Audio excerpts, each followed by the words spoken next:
Good afternoon, wild weirdos and weirdettes. It's our run. That's Joe over there, and we are we're here for Wild Weird Radio Live. Same thing you're here for. It's this one's inspired by Doomsday Dave, and he'll be joining us. Yeah, he'll be joining us here in a little bit. You know what that means? You might want to watch last week's episodes because it was apparently an unforgettable derailment. That's what I would say. And but it literally did inspire tonight's episode. And man, there's some good info here that we haven't touched on in a very long time. Really, the inspiration has been there for years, but it just brought us back to a point where, here we are. It's October. We first span around, and they cover a few different years, and it's been a while since we've done a Fallen Worlds episode. It absolutely has, and that's what we're going to be doing. So it's going to be a really cool one. But do you say there's some news? You got a little bit of news, some stuff to talk about? Yes. So there was a little bit of news we had pop up. Oh, okay. Speaking of some news, hey there. Oh, look here. All right. NW Hall. Guys, I didn't. Also effects. Right? Right? See, these are some of the upgrades that you guys did that. You did that. Every single one of you who did, like this right here, you did that. That's you. That's what we're doing. The show is going to be upgraded because of you. And the more this time to show you what you're paying for. We got Mothman out of the way, so I got time to actually sit down and work with some stuff. And I kind of like it, I really dig it, man. These things, anybody who's ever done multimedia, the depths at which this stuff runs and how difficult it can be without having a community to stand by you and help you out with it. But what you're seeing here is just the beginning. Oh, this is the tip of the iceberg, guys, because the reason we had to purchase the tools, quite evident. We have a project that we've had to work on, and you guys got to see the trailer for that last week. So it's in the works, it's moving, and gears are turning. And I want to get everybody here welcomed in. We've got Donna. What's going on? We've got R. Byron. What's up, my brother? Jen's in the house. Ada Cox. Lisa is here. Happy October, everyone. Absolutely. This is spooky month. Super stoked about that personally. Ada's here. Keller's in the house. Mr. Jordan Booker is here. What is going on, my brother? Enzo's on time this week. What? Why? Are you okay? He was actually early. What's going on, man? Good to see you. We've got L.R. Miller. My mouse. I need to get a new mouse pad. L.R. Miller is here. We've got West Virginia Bigfoot Project. You guys showed up. You're here. This will be a good little crowd. This one moving. Yeah, this will be fun. And it's going to grow the longer we go here in the night. But man, this is a fun one. Eyes in the Woods. This is really a fun one. Uma Guma. Welcome, Uma Guma. It's kind of like almost, but not quite. It's close. Almost. It's a little bit more. Beth won't be able to interact much because I'm in the hot. You rub it in, Beth. Yeah, rub it in. Thanks. Hanging out in the hot. Great. A nice, cool evening like this. Please. Dark Wolf, what's going on? Then we've got Rob Posey. What's going on? Good to see you. Star Dark Wolf just got a blessing right there. Let's make sure that happens. What do you think? Which one do you think it should be? Joe Run, your audio is glitchy. Yeah, it's kind of doing some weird stuff, it does. Yeah. Oh, Dark Wolf, thank you. You guys are amazing. And here's to kick you all off. We appreciate it.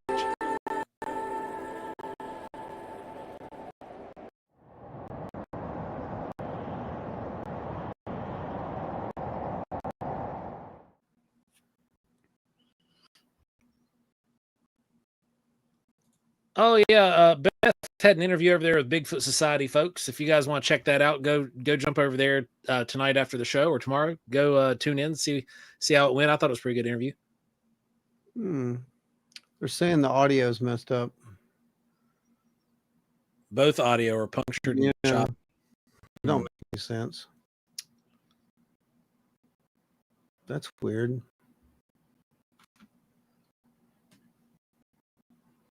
What's up with that? I even got a text message. Hey, your audio is whacked. Let's see. I'm gonna check my up and down real quick. My internet might be acting funky. Mm-hmm.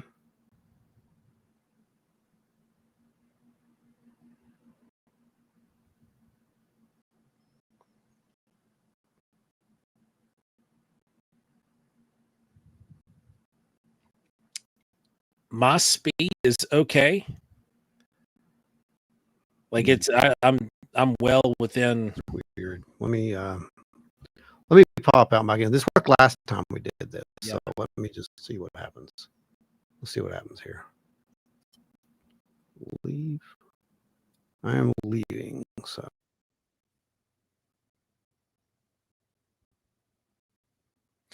Audio is fixed after you played the clip. Okay. Okay, good deal. Can you guys still hear me good? Is that a thumbs up from everybody? Drop a thumbs up or something. Sounds better now. Audio and video are both jumpy. Glitchy again.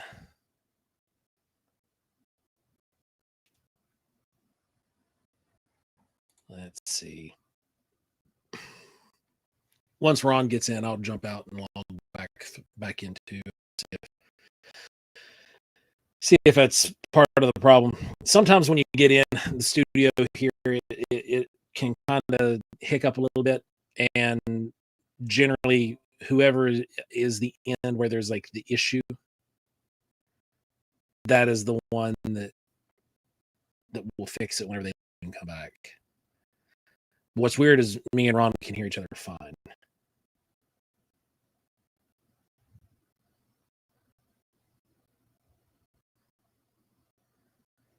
Let's see.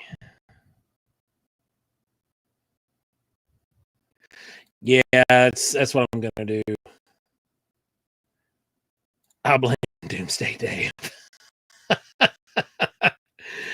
So it was not too terrible right now, but the Fallen Worlds series, we explore the possibilities of civilizations before the cataclysms. Here we go. Ron's coming back. all right, is that any better? They're still saying I'm jumpy and choppy, so I'm gonna bounce out and come back in too. Yeah, I'm not sure what's going on. So fill them in. I started telling them about Fallen Worlds and what it's about, because they've missed 4 episodes from the past. So catch them up a little bit, and I'm sure will do. All right. Well, it looks like we must be over the target because they're trying to take us out, as Brichette would say. Yeah. So the Fallen Worlds thing, we started. I think it was 20. I want to say it was the first year we came out, so it had to be like 2020, somewhere around the fall 2020. Basically, it's anyone who's watched, I guess, before that, and what it's based on is just looking at this possibility that we weren't the first, and that something was here before us. I don't know why we can't hear it on our end, so I can't. I have no idea what's going on. I'm going to say it's probably on, unfortunately, StreamYard's end, if this isn't helping any. Because everything's set. Let me go over here to the mic settings just one time and check that real quick, but everything looks the same. How about now? You got anything there? Is that any better? That's the only thing I can really change. You can't do too much in here, unfortunately. How about that? Check 1 2 3. How about there, guys? Yeah, Tommy, it's something weird. I don't know what's going on. Go dot. What's the sit rep there? Still glitchy. See, yeah, I don't know. It makes no sense. Very, very not good. Nah, it's still messing up. I don't know what's going on. I'd say it's something on the actual StreamYard side because it's not us. I did a full system restart. Everything's working good here. But yeah, something's going on. Now, Godot said that it got better after a clip ran. Really? Yeah, so I'm going to run another one. Okay. And so here we go. We're just going to shoot this one out there.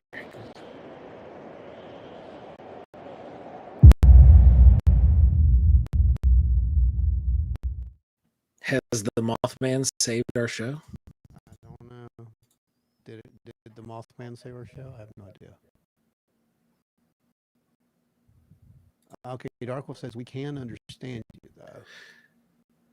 I know, that's what I'm Let's saying. not be allowed to talk about the subject. Play 3 clips in a row. That's what I was thinking. I'm just going to run one of the really long ones. Run the blue one. That's what I was getting ready to do. I was going to run the blue mat or the mothership. Yeah. Mothership's longer. Yeah.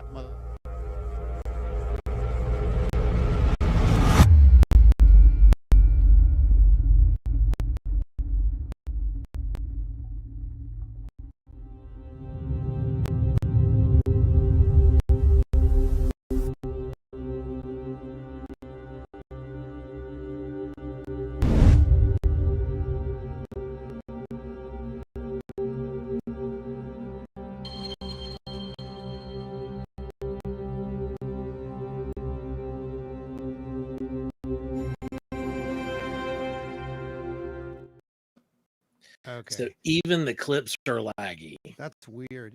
And it's not on our end. That's server related. It's definitely server related. So we're going to have to file.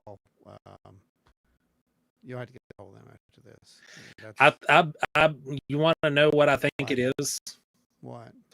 I bet their servers are absolutely slammed because of the Fortnite update. All it could be the K-pop thing. Yep. All of the streamers are on right now running. You're 100% right because it just dropped today. Yeah.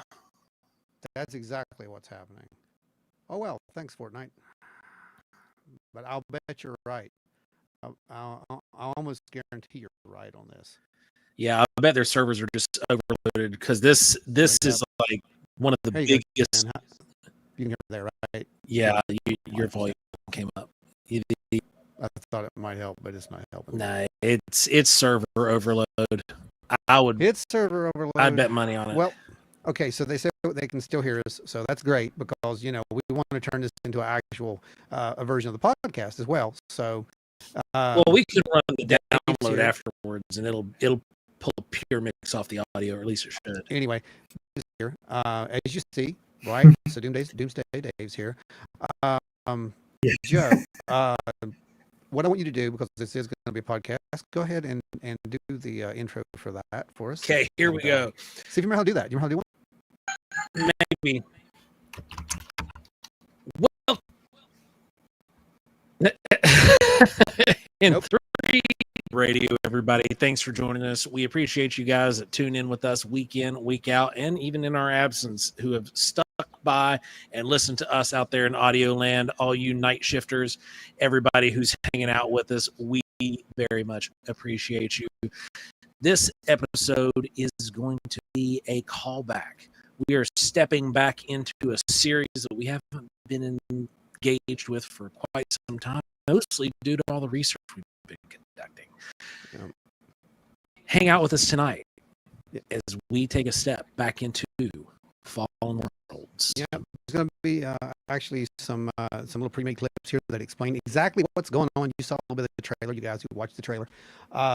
So what we're going to do is we're going to go ahead and are the notes still here, or have they disappeared too? I don't know. Notes are here. All right. Yeah, right there. I'm going to go ahead and hit that intro trailer for us, and we're going to go after the intro trailer right into the next part as soon as I find it, because live shows be like this. Part 1, right, Joe? Yep. All right, here we go. You got us on the right stage, presentation stage. Oh, I'm trying to find the media presentation.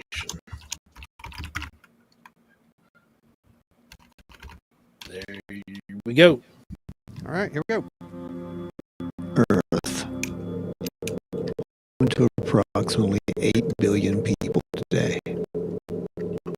It's taken countless thousands of years to achieve feats that our ancestors would deem worthy of the gods. But what was left of these wonders if a planetary catastrophe occurred?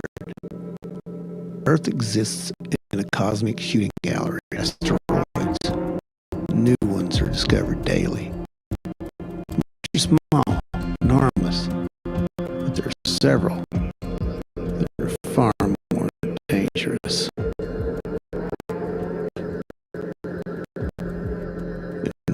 That we won't see coming. This isn't speculation. This has happened before. Earth is riddled with craters. We're not special. But it will happen again.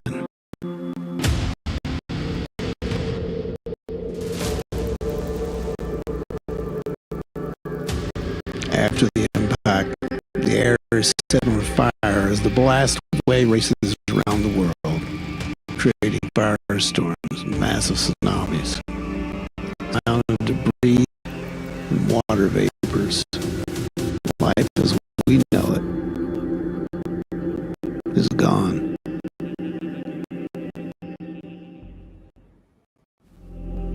If there were survivors, they would crawl through the debris and inherit a crumbling world. The ones who did survive would go on to create a new civilization. But would they remember where they came from? Moreover, would there be any proof that there ever was a technological civilization on Earth? Would anyone even know we were here? Could such a thing have already happened in our distant past? And are there any ways to prove it?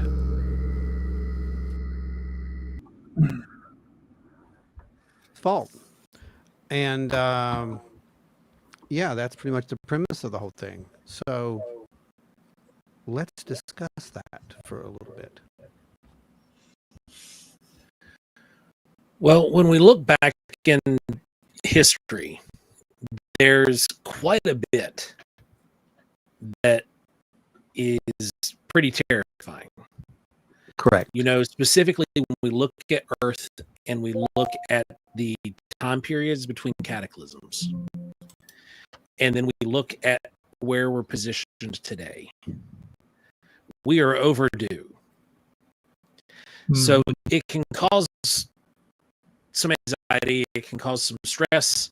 So it is all about exploring the possibilities, exploring where we could have been a million years ago.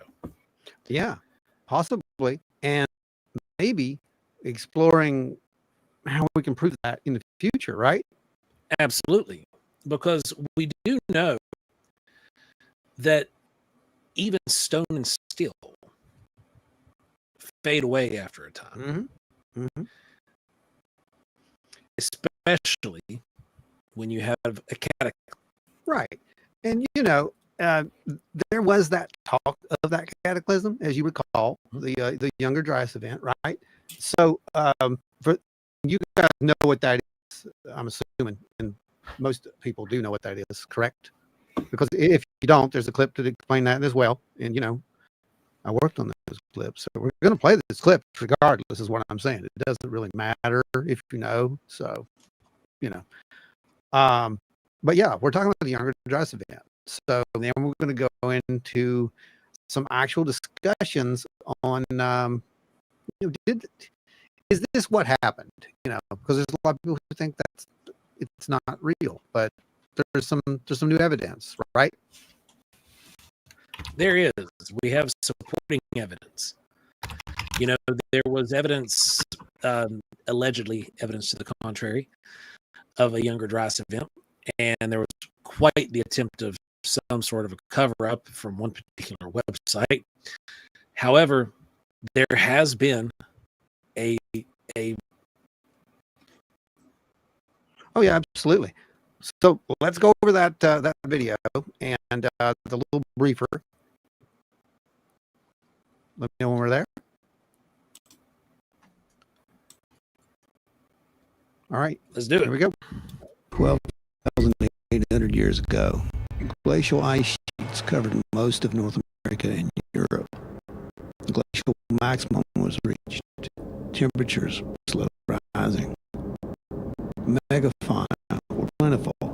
Sea levels were 400 feet lower than the agricultural phase. But something happened without warning.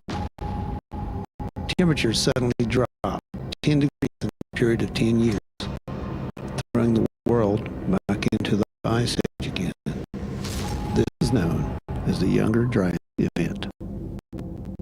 The records show the Younger Dryas lasted 1,200 years of 10 to 15 degrees. Human populations suffered. The Clovis culture appeared. 75% of the 120 species of North American megafauna went extinct. Something catastrophic had occurred. In 2007, Richard Firestone and a group of scientists proposed a theory to explain the event. They suggested a massive impact event took place. The Earth was hit by something. For years, we began to piece together the puzzle. Data would show a telltale sign that the world literally burned around 12,800 years ago, and humanity almost went extinct. Notable indicator in this is the black layer identified globally. It corresponds to the same day microspherules. It has been found in regions such as North America, Greenland, Russia, Netherlands, Lithuania, Belgium, and the French-Italian borders. The presence of platinum is relevant here because it is typically associated with meteoric origin. Further evidence would suggest that 10% of evidence of melt glass found in Pennsylvania, South Carolina, and Syria.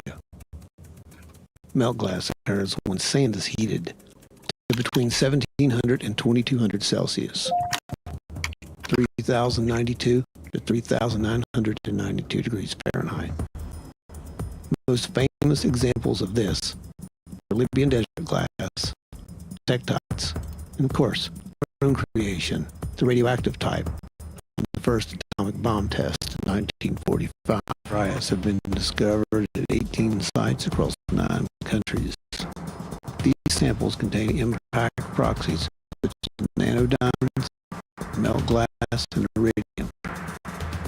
Comparable spherules have now been identified at 17 other locations worldwide, spanning 4 continents and roughly 30 million square miles. Debris recovered from megafauna tusks dating to roughly 13,000 years ago. This would seem to be a literal smoking gun, but science disagrees because there is lack of one very important piece of evidence: a subglacial crater. In 2015, the discovery of the Hiawatha crater off Greenland provided a promising final piece of evidence.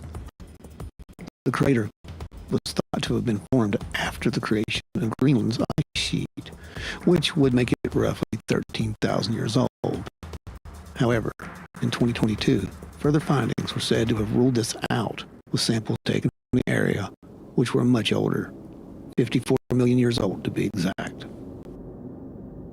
And with that, the younger Dry's impact theory entered the realms of pseudoscience. As mainstream academia scoffed at the notion that such a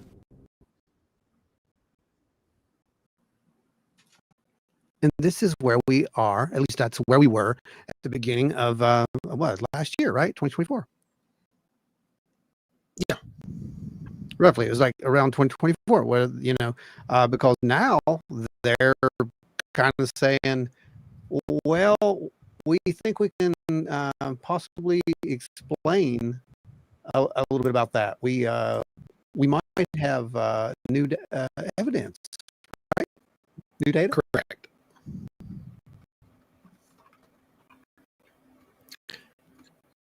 So I'm going to show that black layer because, that's one of the cool things, I think. So let's go ahead and grab that, let you see this.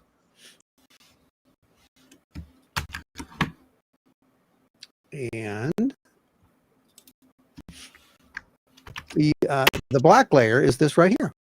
You see that? I got to pull this out of the presentation. You got full. Yeah. There we go. Black layer. No. There it is. So you see that strip that's going straight through the middle right there. It's got some stuff in it that shouldn't be there. Isn't that the consensus? Well, it's not that it necessarily shouldn't be there, but it would only be there in an if this then scenario. Mm-hmm. And what's that if then this scenario, Joe? A massive ash plume that essentially covered the entire globe. Mm-hmm. Yeah, that's true. Yeah, because this black layer, while it is observant here, you can also dig through the glaciers and find the black layer in the glaciers. Well, the black layer is pretty much everywhere. And if you dig down to that particular level is what it comes down to. But, they're still saying, this didn't happen. This didn't happen because we don't have a crater. We don't have that smoking gun. That's the problem. And, the funny thing is we did see the decline of entire megafauna, right? The Clovis people, the culture just pretty much, if it didn't vanish, then it got absorbed by others. But what's amazing about that, you hear too many people talk about this, but the difference in lithics technology, that's one of the more impressive parts that I think anyway.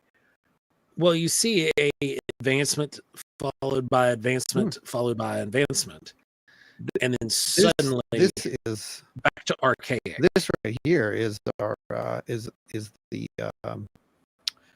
Clovis. So this is their particular point, the Clovis point. Now they're fluting. I can tell you right now, this is a very advanced technique to do, and if you do it wrong, you're breaking the thing. There's this particular little jig type mechanism you got to make to do this. It's advanced lithics. This is advanced stonework. Now, what's really amazing about that is that, following this event, because here's your chart, right? So your close 11,600 right there, 6,000 BC, 11,000, right? The next is archaic. So you would think that by Clovis, I just showed you what the Clovis point looked like. So you'd think by archaic and woodland that we get these just amazing technologies that this would have progressed and we would have these incredible points. That is not the case. What is the case is that we get something that looks like, let's see, we go from this, go from that to this. And this is what we see here a lot. This is your typical Adena. Yeah. Yeah, they started to refine. You see what you because this is Hopewell. That's right. And in Hopewell is right here, 200 to 500 AD. So it literally took them that many years, guys, to come back up to a level that is reminiscent of what the Clovis culture had at the time, right? Right. Yeah, and you're still not seeing. You're seeing some Yep. some little cut notches put in to fix points in, Right. but you're not seeing the fluting. Right. And you know, to be fair, That deep channel. to be fair, as some, you know, have said, and some of, you know, the archaeologists will point out, that fluting is there because it's a spear. It's more of a spear. They were going after these big megafauna, right? So we're doing that, and they basically say, well, they didn't need that for the little, you know, arrowheads. The technology changed. That's not the point. The point is that the actual points themselves look archaic right after this event, and that is something that we would see with someone, number one, but also because, you know, they're trying to teach it. They're trying to remember it. They're trying to learn it. You know, the masters aren't there to teach it. And not just that, the materials change. Yeah. Right? You had a mass migration and movement of survivors. Yeah. Into regions where they weren't working the same kind of material. They were having to learn how to work a new material that was, in some cases, much harder, and in other cases, much more brittle. Right. Exactly. But one of the weirder parts about the black layer map, but is let's see, this is from the big Elios, the mammoth. Yeah, the mammoth test. They actually found this mammoth that was covered in this black layer mass. And let me see if I found a picture of that for you. It's right. Yeah, here it is. Check that out. Whoops. Try again. I'll get it. Hang on. There it is. So check that out. Yeah. It's pretty wild. Spear points, scrapers, knives, and other hunting tools were found beside her. Both back legs were cut off. One lying extra and the other a short distance away in a fire pit. A broken spear had been trampled by Eloise before her demise. Eloise. The black mat was draped over Eloise and other objects at the site. Clearly, butchering of Eloise was suddenly halted by the sudden catastrophic event that must have produced the black mat. Yeah, that's a story locked in stone right there. And yet, that's not enough evidence for these people. They don't believe it. It didn't happen. Didn't happen. Yeah. You know, and then, go ahead, Dave. Well, based on that, and based on that map from some of this research talking about the geoarchaeological sites for 97, you know, 54, 57 of those being in the U.S. It's pretty amazing because talking about Clovis culture on this data map they have, which actually is a scientific study. Most of this is in the Midwest or northern Midwest, where a lot of these artifacts have been found, which is pretty interesting alone. Yeah, but as you see, it's literally worldwide, right? What you saw there, I believe that is from, like you said, the site out west. Let me find the map for that. 12,800 years. It's right here somewhere. I just had it. Whoa, no, stop. No, you go away. We've done that. You're out of here. So take that back out for you, David. Here it is. When they were in geology program, the theory in school is that the black layer in North America was the super volcano in Yellowstone. That's interesting. But the problem is it's not just in North America. Yep. And it's all the same time period. Oh no, there's more to it than that. Yeah. Because, you know, as they went on to find out about the black layer of organic origin, right? Let's go to a clip YD new evidence. We're going to go to new evidence. So you can read right there. I'm just going to put the clip up. Pull it up in your notes and you'll see it. It says clip YD new evidence. And I'm going to that. All right. So one of the obvious arguments against the younger dryas is the apparent lack of craters, which Ron discussed a moment ago. As of now, this is according to a quote from this article. As of now, we don't have a crater or craters, said Christopher Moore, an archaeologist at the University of South Carolina and the author of the study. Computer simulations have shown that a comet could explode before reaching the ground, creating a shockwave capable of a widespread impacts without leaving a distinct crater in the planet's geosoil strata. From the younger dryas are proxies of a comet strike. Findings are not direct evidence, but they do tell a story. This is supported by ice cores from Greenland, in which they study was found elevated levels of combustion aerosols that indicate a massive prehistoric fire that occurred at the start of the Younger Dryas. Supporting Moore's argument that traces of platinum and sites across Syria and South Carolina, a rare metal but abundant in comets, and microscopic balls of iron called microspherules at various locations across the globe, suggesting that some ancient event transported melted iron on a global scale. I got some images of those for you. There you go. And what's interesting about these microspherules, if you look really close at those, you guys see that, right? You see the makeup, and we see that they are iron. But look at the pitting on some of these. Well, during the collisions. So this is collisions with collisions. What would you say? Go ahead, Dave. What would you say? So when this impact happened, maybe it was above. Actually, didn't hit the ground, but above atmospheric impact. Right. Say it broke up enough particles. When I say particles, I mean like different areas. Right. Like one in the U.S., which I don't know if I'm allowed to mention Graham Hancock's name, but his theory.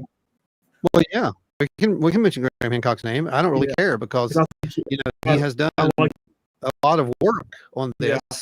He's been ridiculed by people because, again, he's over the target. He goes, it doesn't matter. The point is, you can't deny the data like these people want us to do. There is data. And what you're saying, David, is right here. This what I just put up there. This is the new evidence of what you said.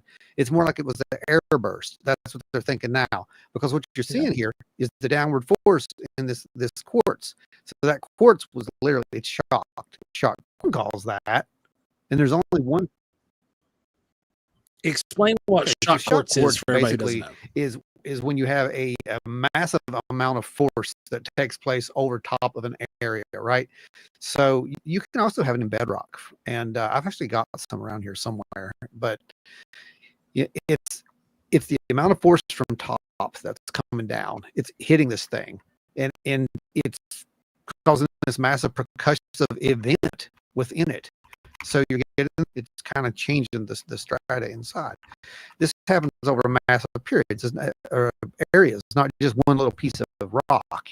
This is fields.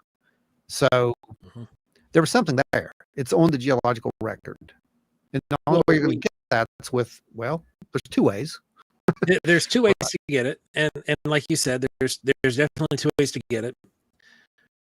But looking at shock quartz, another thing to look at is the desert glass. Well, that's what I'm going to say. There's two ways to get it, right? It's indicative of an air burst, which just floods the entire surface level with concussion, astronomical levels of heat. It's concussion. It's a downward force, and that's what's literally causing those those fractures and cracks and pressure.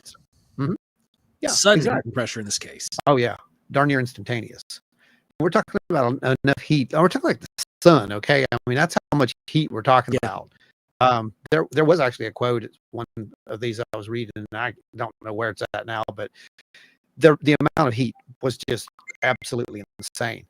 They estimate that the explosion of this thing, it was, I want to say it was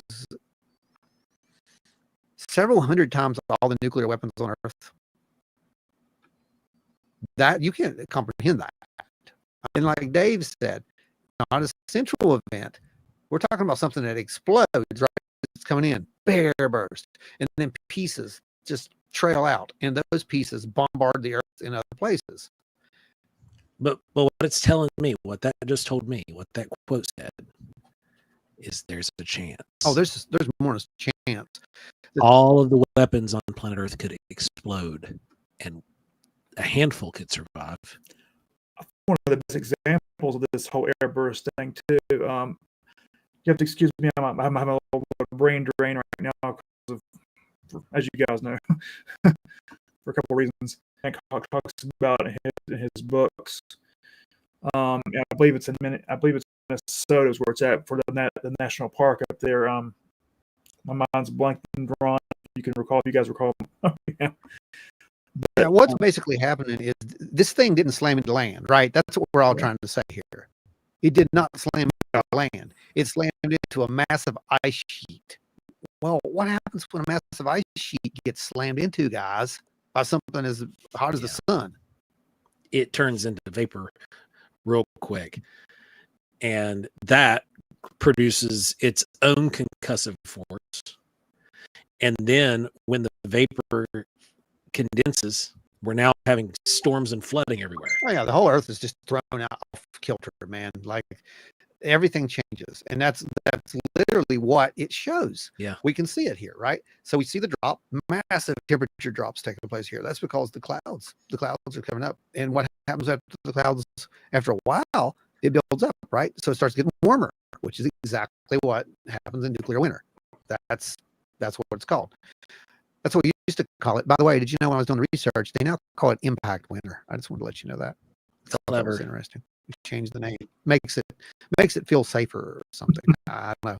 It really doesn't, because for years it isn't like something hit and then everything was better in a few years or 100 years. It's 1,200 years. For 1,200 years, these people endured this. And this is a testament to humanity, by the way. This isn't to scare people. I know someone said, "Oh, I'd like to watch it, but it's too scary." No, it's not scary. This is fact, and it should really, really inspire you, because the fact that you're here is because your ancestors did this. And the most amazing, because survivors, man, they do what they got to do, and they got to come up with these new innovations, like you saw with the archaic points. Someone remembered what an arrowhead looked like, and they knew kind of how it was made, and they're like, "This is how we're going to do it." So they did, and they started, reproducing that, and then that innovation led to the next innovation. What's really funny about this, guys? The really funny part about this is that when this happens, this whole little era of this 1,200 years of chaos and confusion. Bring us back to media. No, you're fine. You can show it right there. We're going to keep it up there forever. When this happens, for this 1,200 years, it's at the end of this, in the middle of this, right here, somewhere in the middle, we started figuring out, you know what? We need to start agriculture, like serious agriculture. This gave birth to humanity. Like, basically, it gave birth to civilization, human civilization as we know it today. That's what this did. So that's interesting too. Others taught us some of those little tricks that got us out, right? So, go ahead, David. One of the things that would probably keep our ancestors up at night, it certainly would keep me up at night if I saw this, is how long did they see this thing approaching from space? Because, as you know, some of the comets and some of the things we have coming, like 3 Atlas and some of those are coming, we're going to be able to see those in daylight to a degree, especially Apophis. Yeah. So if this thing's that massive compared to Apophis, it was bigger. It was bigger. you always, in a lot of these cultures, you have a story of the serpent in the sky. Right. And now it's time to load in the second half of this this thing where it's very interesting, and that's what we're getting ready to do. So let me go ahead, and we're going to start talking about what you just said, old buddy, and Yep. we're going to go into some of these legends, because this is, I believe, people are like, yeah, we can't listen to legends. Yeah, we can. Legends are important. Legends are extremely important, in my opinion, and I think that that's where a lot of our proof is. But it also, if it's not where our proof is, it gives us a point of reference to where we can point the tools, maybe at some point when we get the opportunity to look for that proof. And we're going to talk about that too. Mythologies have been developed, and it's right out of Star Trek. I'm not even kidding you. And I think that there's a chance that we maybe, just maybe, might be able to crack this stuff at some point in the future, and it's going to lead somewhere. That's right. Juliana, legends are the descendants of oral history. That's right. And let me copy this one. I'll put this in. I got you a couple lists here, Joe. I'm trying to fight with the notes app. Okay, we got it. Legends catastrophe. There we go. Got it. Got them.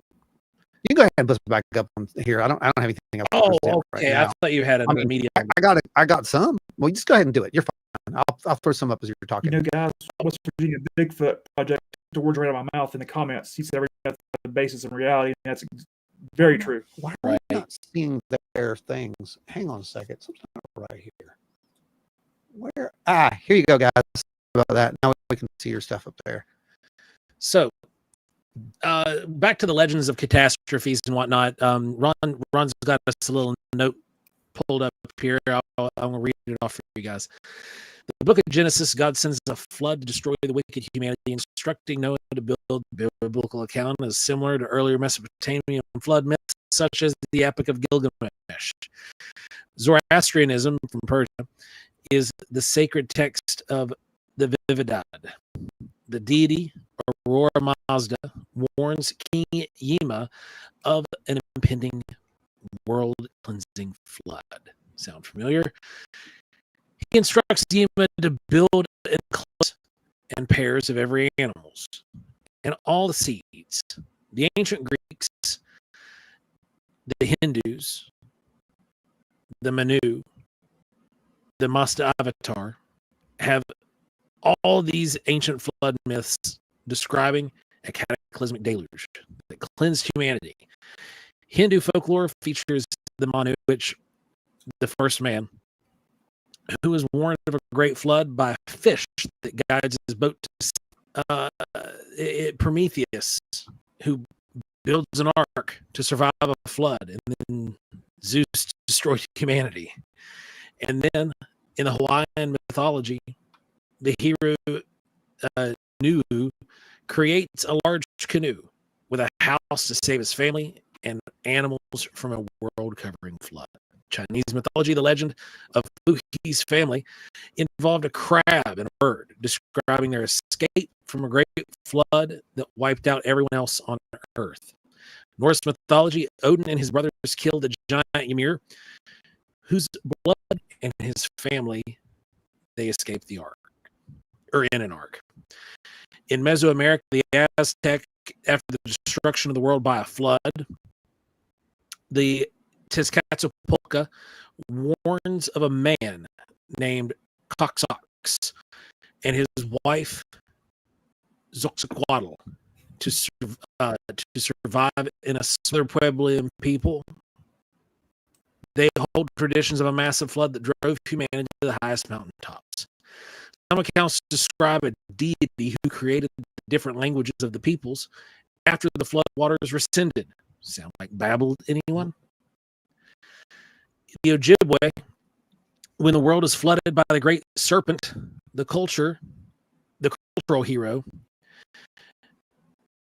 Nanabozo, or Nanaboso, builds a raft for himself to retrieve the mud from a submerged old world. A muskrat succeeds, and Wanabozo uses the mud to create a new earth on the back of a snapping turtle. it all points into this thing moving across the sky.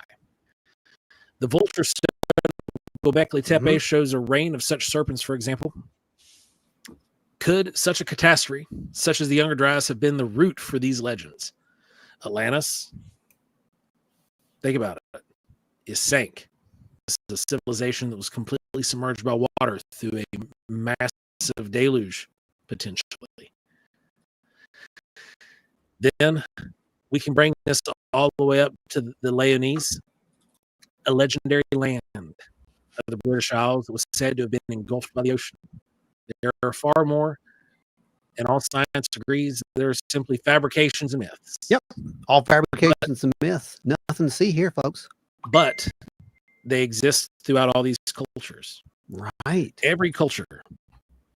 Now, what's important about that, Joe? Well, one of the things that's important about this is that there's room for this.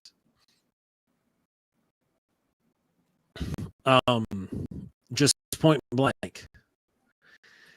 There's if you have issues viewing a certain worldview or religious aspects as canonical because it's faith-based, maybe you just look at the geological structure of our planet. We have scars that point to the fact the entire planet telling of a similar, if not same event, over and over and over.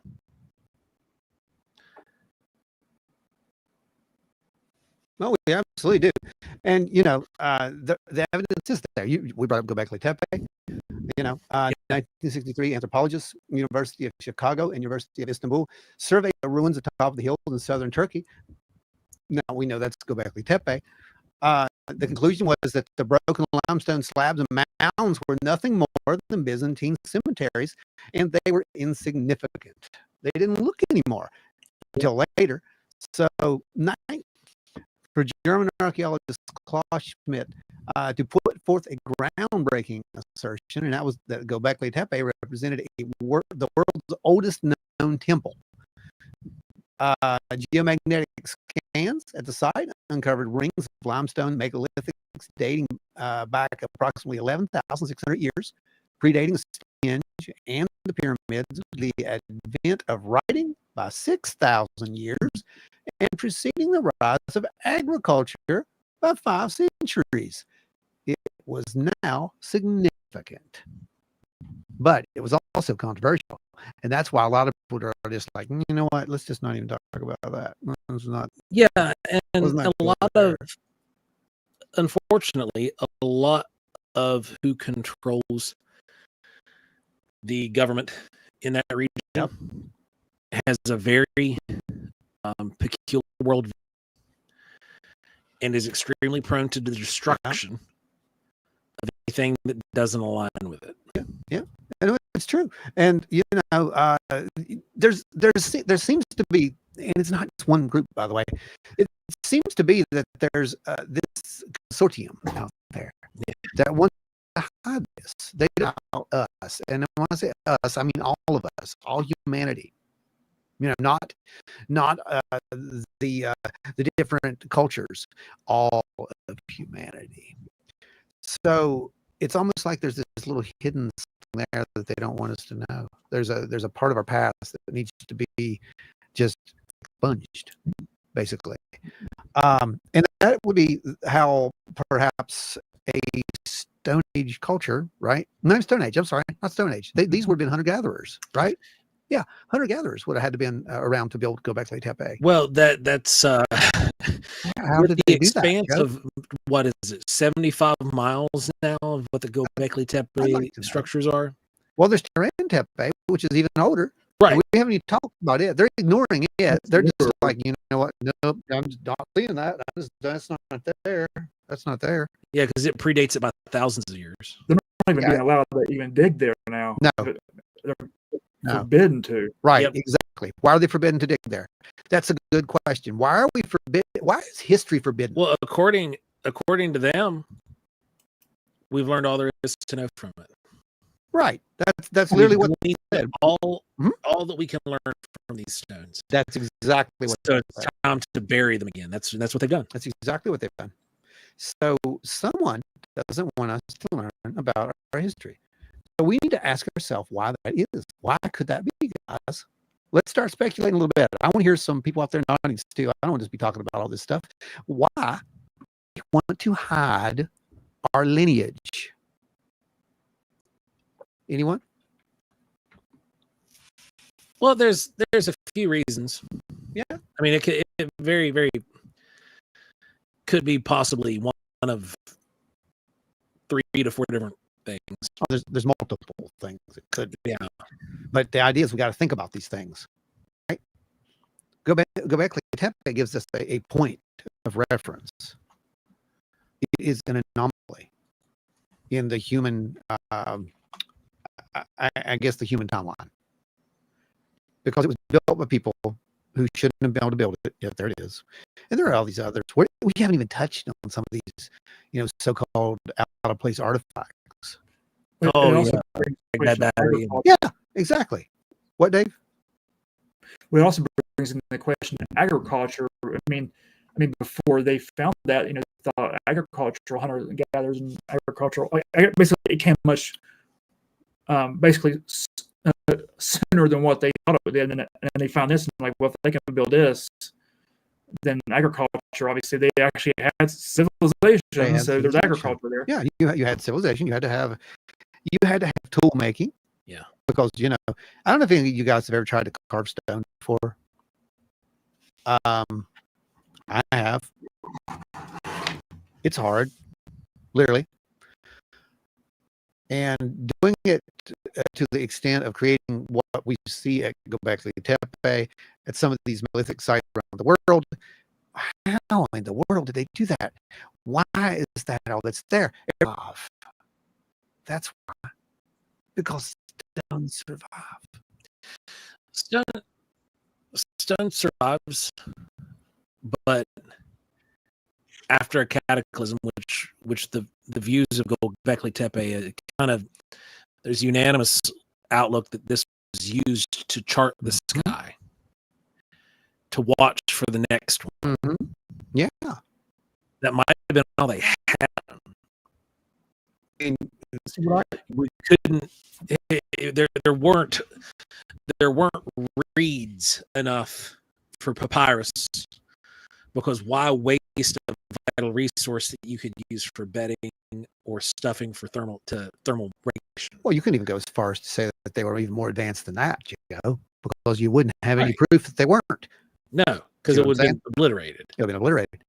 And one of the crazy things is that vulture stone, literally, at this point, people believe that is it's an astronomical alignment. They believe it's showing, these the constellations. Mm. They believe that it's also telling us that a massive comet incident happened, or an asteroid impact happened. Dave, go. I can't recall, Ron, but what as far as the celestial part of it, the information on how, I guess, how advanced we would see them, like what constellations were they showing? They believe that there's a full. They're literally trying to map out.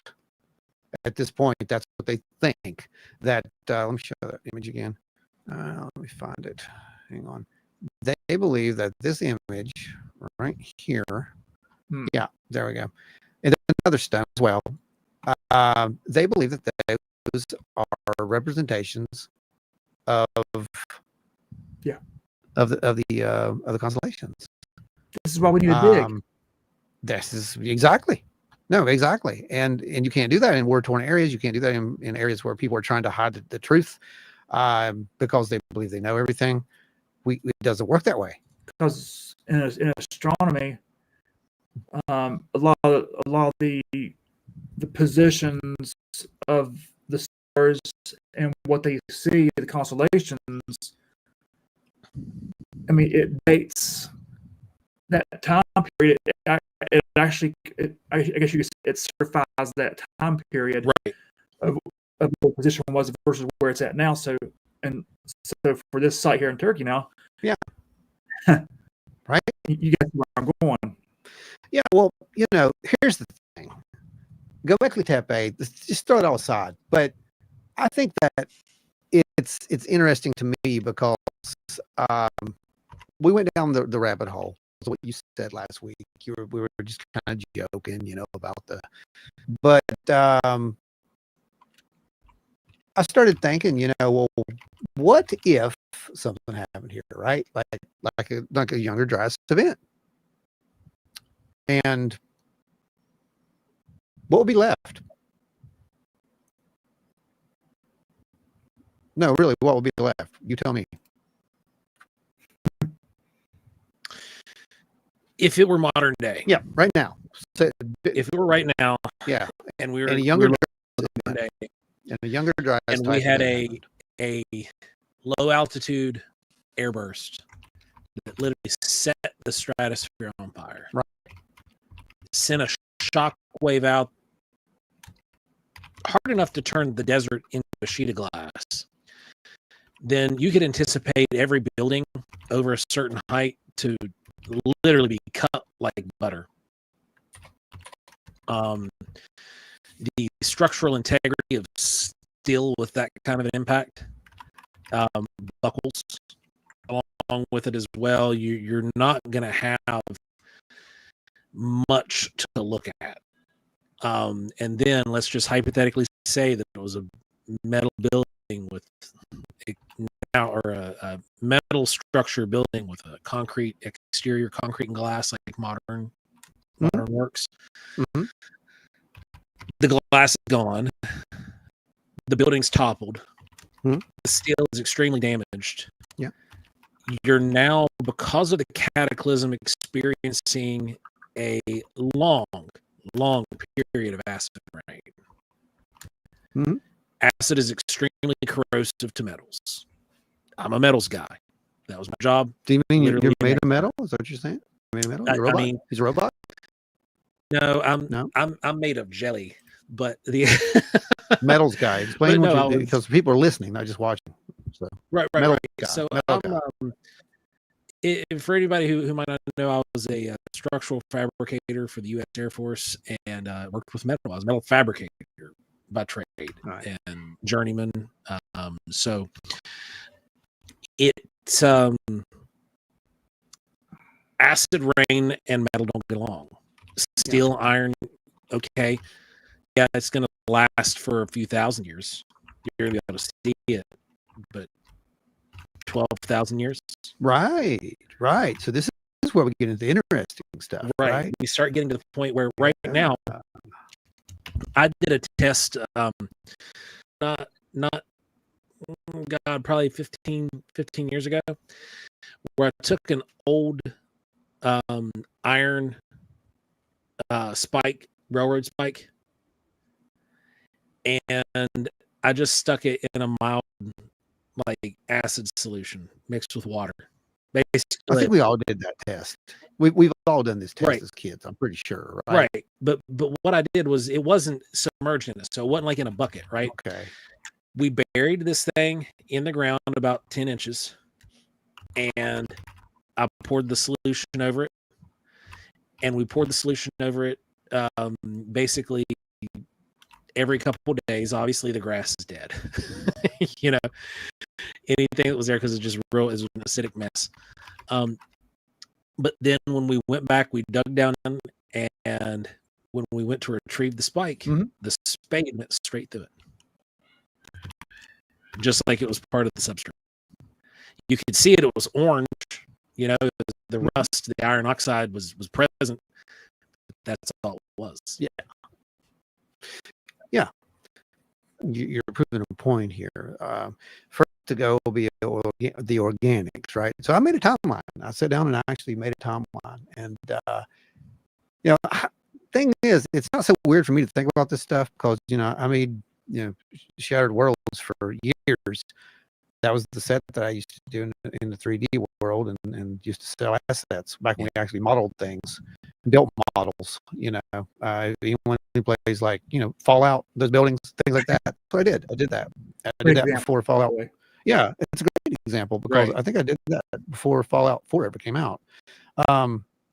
They sold very well. There were people who used them for a lot of their art projects, and I'm sure they made it in media. But the being, I had to learn how materials behave because I had to simulate those materials, and I did. I made. That's why people liked it. They liked it because of the ecosystems that I made. Because things rest. Piles of material change over time. They break down. And one of the things that I always got asked is, well, why do you not have wood structures in your sets? Because wood wouldn't be there. My sets were set thousands of years in the future. They weren't set, and to be honest, it was probably something that was implanted in my brain. That's probably why I went through that phase of making these things. Let's be real. It happens. Let's call it what it is. Either way, I got really obsessed with trying to get done. So what it did is it gave me a good insight into what would be left. Wood's gone after about 100 years, just to let you know. After 100 years, wood, material, unless it's somewhere safe and protected from the environment. It has to be buried. Yeah. And it has to be buried in a way that mineral replacement takes place. Otherwise, it turns into mush. Yeah, pretty much. It's just not going to happen. That's why it's very rare to even find like really old, Civil War uniforms, things like that, right? Like they're out there, but it's very, very, very rare. They've been kept, they've been taken care of forever. But you're not going to find them out in the wild. You're not going to find them in the woods. All that's gone, After about 1,000 years, the skyscrapers, like you said, they're pretty much rust piles. Yeah. They're just big, giant rust piles. The only thing that would survive at that point is going to be clay or stone. Archaeologists still say to this day, if you want something to endure, put it on ceramic. Oh, yeah. Ceramic. Unless it gets, crushed by geological change, which is also possible and probable. There's a good chance someone's going to find that. And the reason like we do. The scientific reason for ceramic is because it's already tempered. Yeah, exactly. It's cured to, sometimes a couple 1,000 degrees, and it's going to last. It's going to be able to endure, even if it's exposed to temperatures that are incredibly high, unless it's high enough to cherry hot a piece of ceramic and turn it into magma. Right. Then it's still going to cool back down. It might distort a little bit of the outward appearance, but fundamentally, you're still going to be able to read whatever's written on it. Oh, look, Godot says the audio is okay now. Yeah, because all the streamers are off now. They did their Fortnite thing. Yeah, it's 9 p.m. Everybody's wrapped up. They've been sitting there on the grind for 12 hours. They've been playing the same game for all day. Most of them do 10 or 12-hour runs, and they were on there starting this morning at like 8:30, 9 o'clock. So, download started around 4:30 this morning, I believe. Yeah. So anyway, let's go up to 100,000 years, right? So at 100,000 years, at this point, it gets really interesting because you're going to get into, I say 100,000 to like 1,000,000 years. Let's do that, because then you've got evidence of erosion. You got evidence of, tectonics. You got evidence of like all these world change events, glaciation, probably because it's going to be cold again, right? Well, you got to think you've had the acid rain. Yeah. You've had a massive cold front, so everything froze. Yeah. When concrete mixtures and things like that are made stones, they're pretty absorbent. Like they soak up water, and then when you freeze that, they expand and crack. Just it's pothole season, right? So it's going to destroy the roads. It'll destroy the structures that are remaining still, and then, like you said, the glaciers. Explain what the glaciers do. Well, they're going to grind everything into dirt, into dust. One of the more interesting things is when everybody likes the beach, right? Pretty much, most people do. Okay, so when you go there. Jen said, okay, the audio is better now. Repeat everything you said. I know, right? It's unreal. Hopefully, Jen, it actually picked up okay on the audio side on this side. And when it goes up into actual podcast format, then it'll sound good. You should be able to listen to that, at least on audio. Here's the thing. After those geological processes, this thing is, everything gets grounded down. It's beach sand, pretty much. It's sand, right? So Yeah. that's what we're creating. We're creating sand. So, even if we've had something that survived, and I mean, like, say the tunnels, perhaps they got filled full of minerals and water, and you got these massive big fossil tubes, right? But then there's all these earth changes, so they'll get broken up, they'll get messed up. You wouldn't recognize those. There's nothing you would recognize after a million years. That's where I'm going with this. And I want to go there. Well, I think I want to go there, because we hear people always saying, well, you know what I'm doing, because most people are always saying, well, there's no proof. There's, no one was ever here before us. John Keel used to say, the ultra terrestrial thing. One of the models was a breakaway civilization that possibly existed. And there's within the church, the Christian church, Yeah, and within Judaism, there's always been theories of a pre-Adamic world. yeah. And that goes right along with what John Hill was saying. So if we take it for not religion, and we take it for a historical context, or at least an evidence of a historical context, and we put it with all these others that are out there, these legends that are out there, over 1,200 legends of a flood, all these survivor stories that were said to do literally the same thing. Someone comes down and says, look, you take this person, you put that person in this canoe, or better yet, you go underground. You guys go underground and you stay there until this happens. How? What? Who's going to take care of us? Oh, the ant people. They'll be down there. They'll take care of you. Don't worry. It's the same stories, and they're all ours, as in the same people, because we are the descendants of those who survived. Yeah, that's a fact. That's not some legend. At some point, we were the ones who survived. Our ancestors were. There was a point where humanity faced a bottleneck. There's an estimate that we were down to less than 200,000 people on this planet. That's it. We were that close to extinction. But someone said, nope, not today. And 200,000 people survived and repopulated. And look where we're at, 8 billion people. So that should be something that you should really, honestly, I mean, if there's anything humans are good at, it's basically surviving. They're good at surviving. Well, Ronnie knows, like, those that survived probably most likely hid in caves, unless they lived in a part of the world where it wasn't as bad. Yep. Nowadays, modern days, now we have bunkers, large bunkers. Now we have people own their own bunkers, which none of us are rich enough to probably do that. But yeah. You're not getting have a basement. Does that count? You're not getting him a bunker, Dave. Just shut up. It ain't happening. No, I don't have a bunker. But here's the thing. For real, what you're saying is true. But we don't know that they didn't as well. See, that's the whole thing. Right. And the point is, we would never know unless we're now at a point where our technology has given us these incredible tools, and we're misusing them, but we have these incredible tools. And like I said at the beginning of the show, it's like some of the stuff's right out of Star Trek, Well, because if you're watching Strange New Worlds, they're using a lot of this, by the way. They're thinking outside the box, because this is also where NASA's thinking now.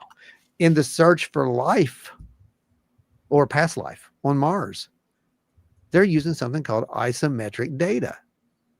Do you guys know what that is?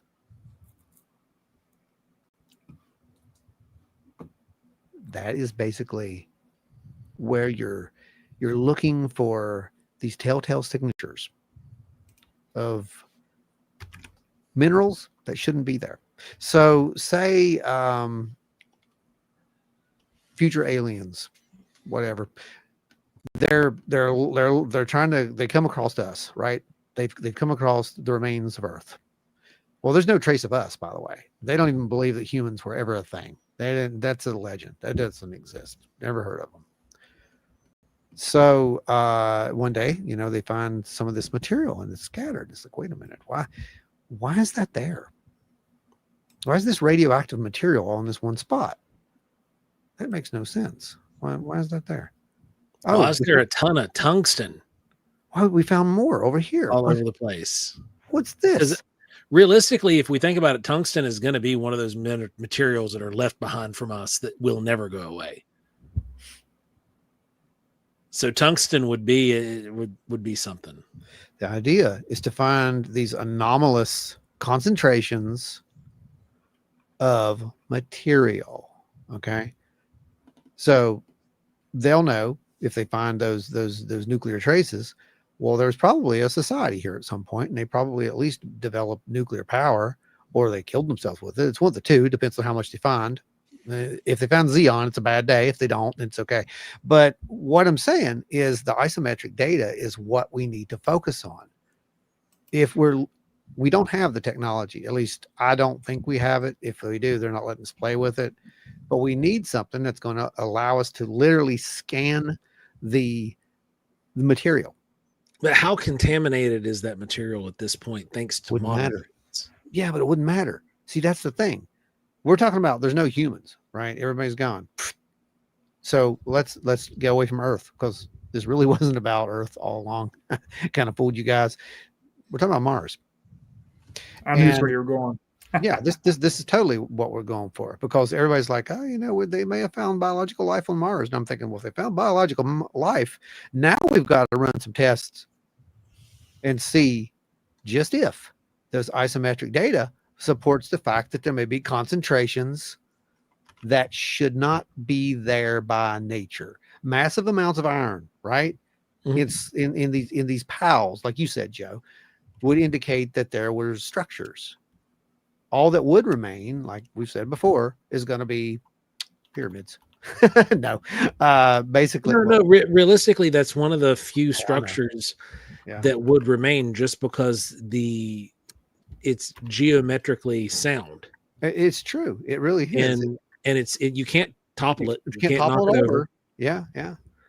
No, you're You can't- right. It's Yeah, the pyramid shape, the whole shape falls on itself. If it collapses, it's still pyramid shape.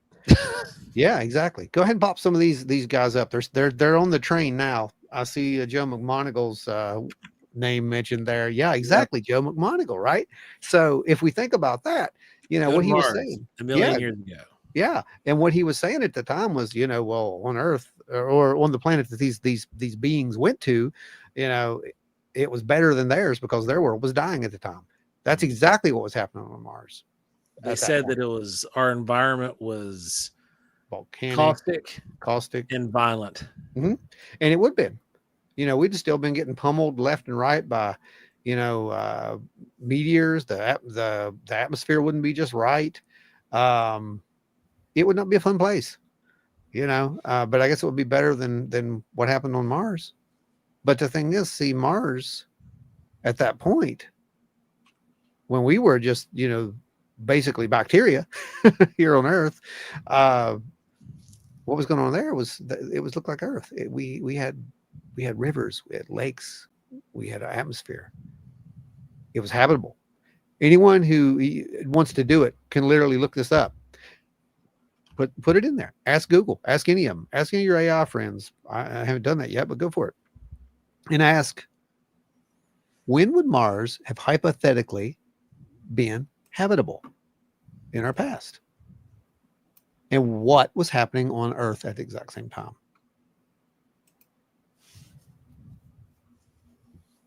It's millions of years, guys. Yeah. Actually, it's billions. It's billions. But that's the whole point. Everyone says, oh, well, humans, we're the first because, we've evolved, blah, blah, blah. We don't have to be.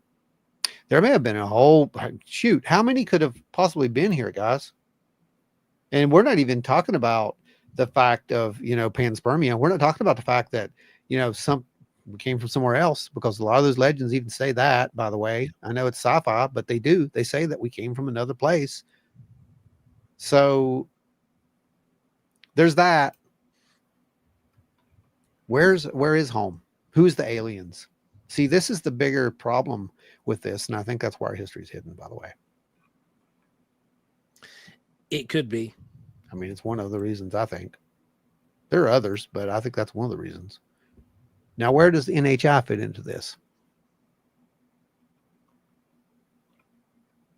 It then brings into question what is NHI? Right. I told you it was a deep hole that we're going to go down, guys. And it doesn't get much deeper than this. So it's speculation. That's all it is. Don't run around saying, oh, these guys said this and that. No, we're just throwing stuff on the table. Larry made it. You know, the thing on Mars too is, you know, depending on if what we think is possible has happened,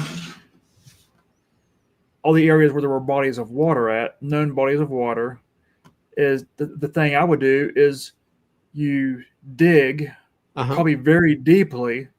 Oh yeah. On the shores of where these bodies of water were, because where do most civilizations build near? Water. So if there are any artifacts still existing, if there was civilization there, that's most likely where it's probably going to be at. Well, the problem with Mars is that anything that's on the surface is getting blasted. It's been blasted for millions of years. That's the problem, right? But if there's anything buried, here's the thing about Mars. It does not have plate tectonic action. It does not have tectonics, right? So it's not going to get ground up and turned into, you know, glacier jelly or sand. It's going to be preserved down there under that, under the sands. So literally, you're at right. least whatever was preserved whenever its core quit. Bingo. What you just said. Because so it could have been active and it could have ground everything into the surface of Mars, and then the core quit moving. Sure, it could have, yeah. But anything that was there, you know, there could still be, well, deposits are going to be there. Yeah, there would be. Yeah. Here they would not, because every 200 million years, I think that even the ocean recycles itself on Earth. Yeah. That's insane. That means that anything that was there has literally been, you know, sent back to the mantle. It's been melted down. And then you have to remember those quotes, don't you, from the Hopi prophecies, or not the prophecy, but the Hopi creation story. I have erased even your footsteps. Yeah. Of your emergence. Yeah. Yeah. Byron, I think a lot of us think of dependencies of life in the perspective of humans. Oh yeah, we very much do. Totally. We need oxygen. We need water. Mm-hmm. Life somewhere else may depend on something else. Mm-hmm. Very, very valid. Very Especially true. think about it as a silicon-based life. Yeah. One thing you guys will, I didn't interrupt you there, Joe. Go ahead. One thing you guys find interesting about Mars, and I'm just going to read this direct quote. This is I had to look it up before I brought it up, but you're fact checking yourself. That's very different from most internet shows. Go ahead. I try. So what I was going to say before I looked it up is I had seen some research fairly recent that they think Mars core may actually still be active, because for a long time they thought it was just dead. Right. So I quote this: NASA's InSight lander has provided significant insight into Mars' interior, revealing that the planet's core is molten. Recent studies indicate that Mars may have a solid inner core surrounded by a liquid outer core, which was previously not thought to be the case. Mm-hmm. So, historically speaking, that's where I'm coming from on that one. Yeah, So that could also date how far back some of this stuff may go too, once they do more studies there. Right. And you know, it's definitely things to think about. And we're not even, we're not even going into the possibilities of you know, psychic existence, consciousness on this one. This was just for those who absolutely have to have flesh and blood, matter, like, you know, because you and me both know that there's life forms that don't have to have that. And we're pretty confident that they don't necessarily have to have that, at least in most, in all their states of existence. But for the people who are even having a hard time to accept the fact that you or me, physical beings, could have existed that long ago, and had a technical society, and been completely wiped out, and possibly helped us modern humans today arrive where we are, that's something we have to think about. Now, we can also think that those beings could have evolved of those millions of years, right? And they could have.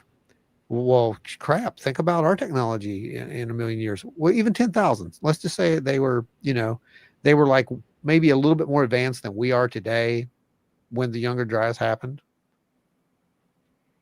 They were in their bases or whatever. Who knows? I don't know where they are. Maybe on the moon. I don't know where they're at. But let's just hypothetical play that game. It doesn't matter. Yeah, mothership. There you go. They're just out there, right? And they're like, this bad thing's going to come. It's going to wipe these people out. Man, we're not supposed to interfere, but we're going to. So for whatever reason, they did.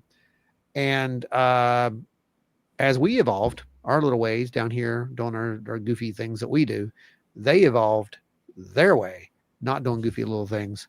And probably within 10,000 years, thanks to their technology, imagine what our AI would be like in 10,000 years. Yeah. Now we get into the what ifs that are really, really sci-fi laden, but man, they're hard to ignore. Thank you, Larry. Appreciate you, brother. Thanks, Larry. Multiple thank yous to everybody, by the way. You think about the civilizations that have come and gone throughout our galaxy, other galaxies, so on and so on. Yeah, exactly. And you made a point, Dave, not long ago. You said something about, you showed an image, and it was how fast light traveled or something. Radio waves. Is that what it was? It was radio waves. How far our radio waves have gotten. Yeah, it was a presentation we did a while back.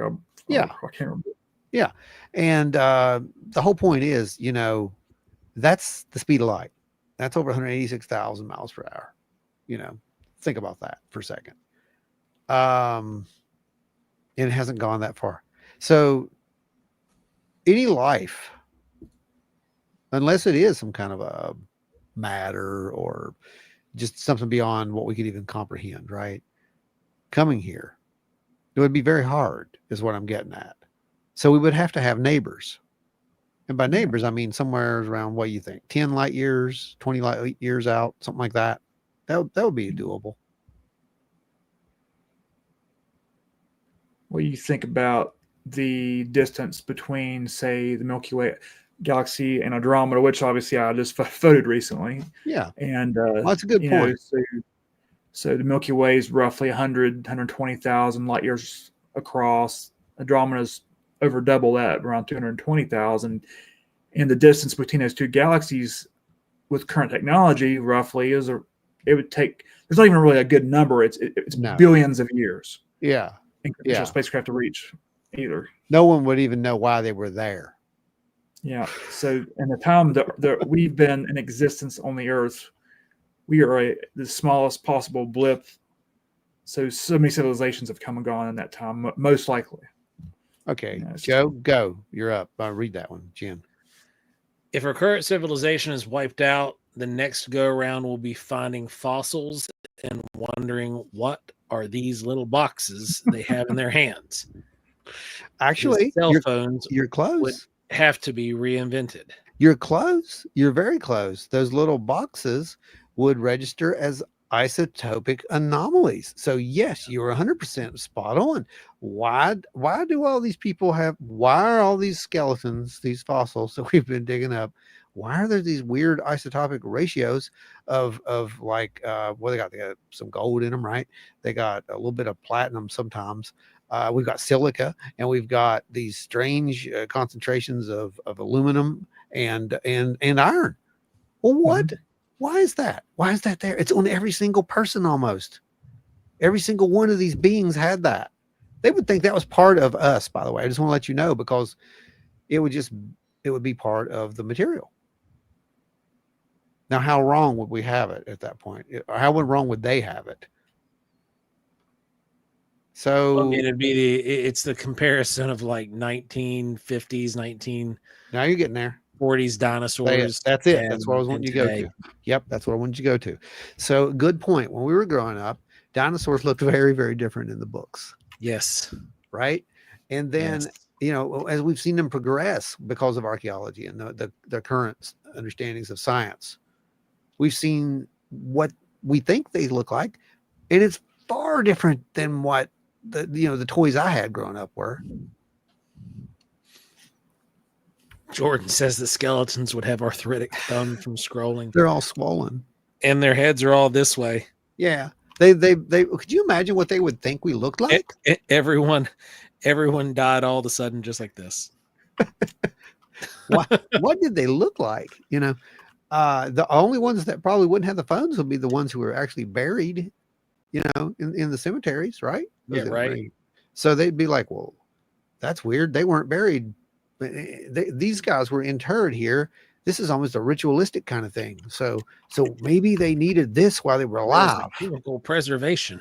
Yeah, they needed this material while they were alive for some reason, because when you're dead, you don't need it. So Maybe they were going to take this material and put it back into these preserved frames and reanimate. see, and that's the way we need to be thinking about this. That's thinking outside the box. It sounds weird, but it's thinking outside the box, and you've got to do that.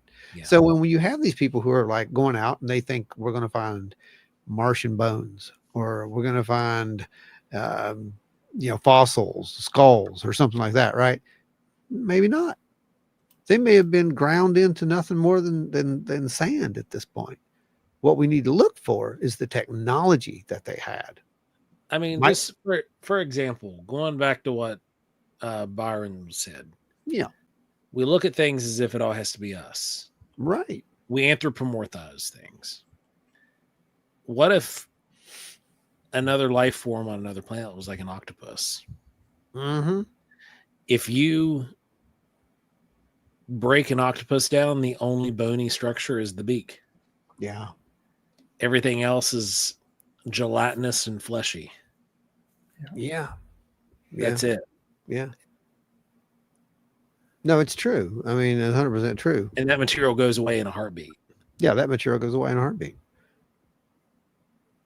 But unless it's an octopus with some kind of magical, crazy psychic abilities, I can't, I can't get my head around superiority here. And we're looking for advanced civilizations. That's kind of what this one was for. But you're 100% right on that. I mean, The Simpsons predicted it already. Don't you do this. Don't you do it. Let's have octopus tentacles and you do it.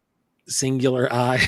Yeah, big singular eye. Yeah. They're already on it. I mean, they've predicted everything else. So. Oh, yeah, absolutely. And then with AI today, they'll make you believe that they did. Right. Yeah. So one of the things that we, that will be a telltale sign of us will be the plastics. You hear people talk about microplastics all the time, stuff like that, right? It's there, but it's so much a part now that they would never. I don't think that they would ever figure out that was anything other than just a part of nature. That's just a part of the structure of the planet because it's there. Byron says there are unknown unknowns, and they shall remain that way. Yep. And I really do believe that. I think by force if necessary, it seems. Yeah, right. You watch that. Yeah, we got some good news that we'll be diving into next week, because boy, there was some stuff said, and I want to see how far it goes before we actually bring it out and start really talking about it, though. Yeah. And then I want Dave to let us know if we have an update coming on the comet, right? Because we're supposed to be getting images of that in that the story that I heard, by the way. Yeah. Oh, wait, Dave. Wait, Dave. Don't do that yet. Don't do that yet. Don't do that yet. Just hang on. We gotta do this right. Here, I got you a little something, Dave. Oh, actually, the audience got you something. Those supporters out there.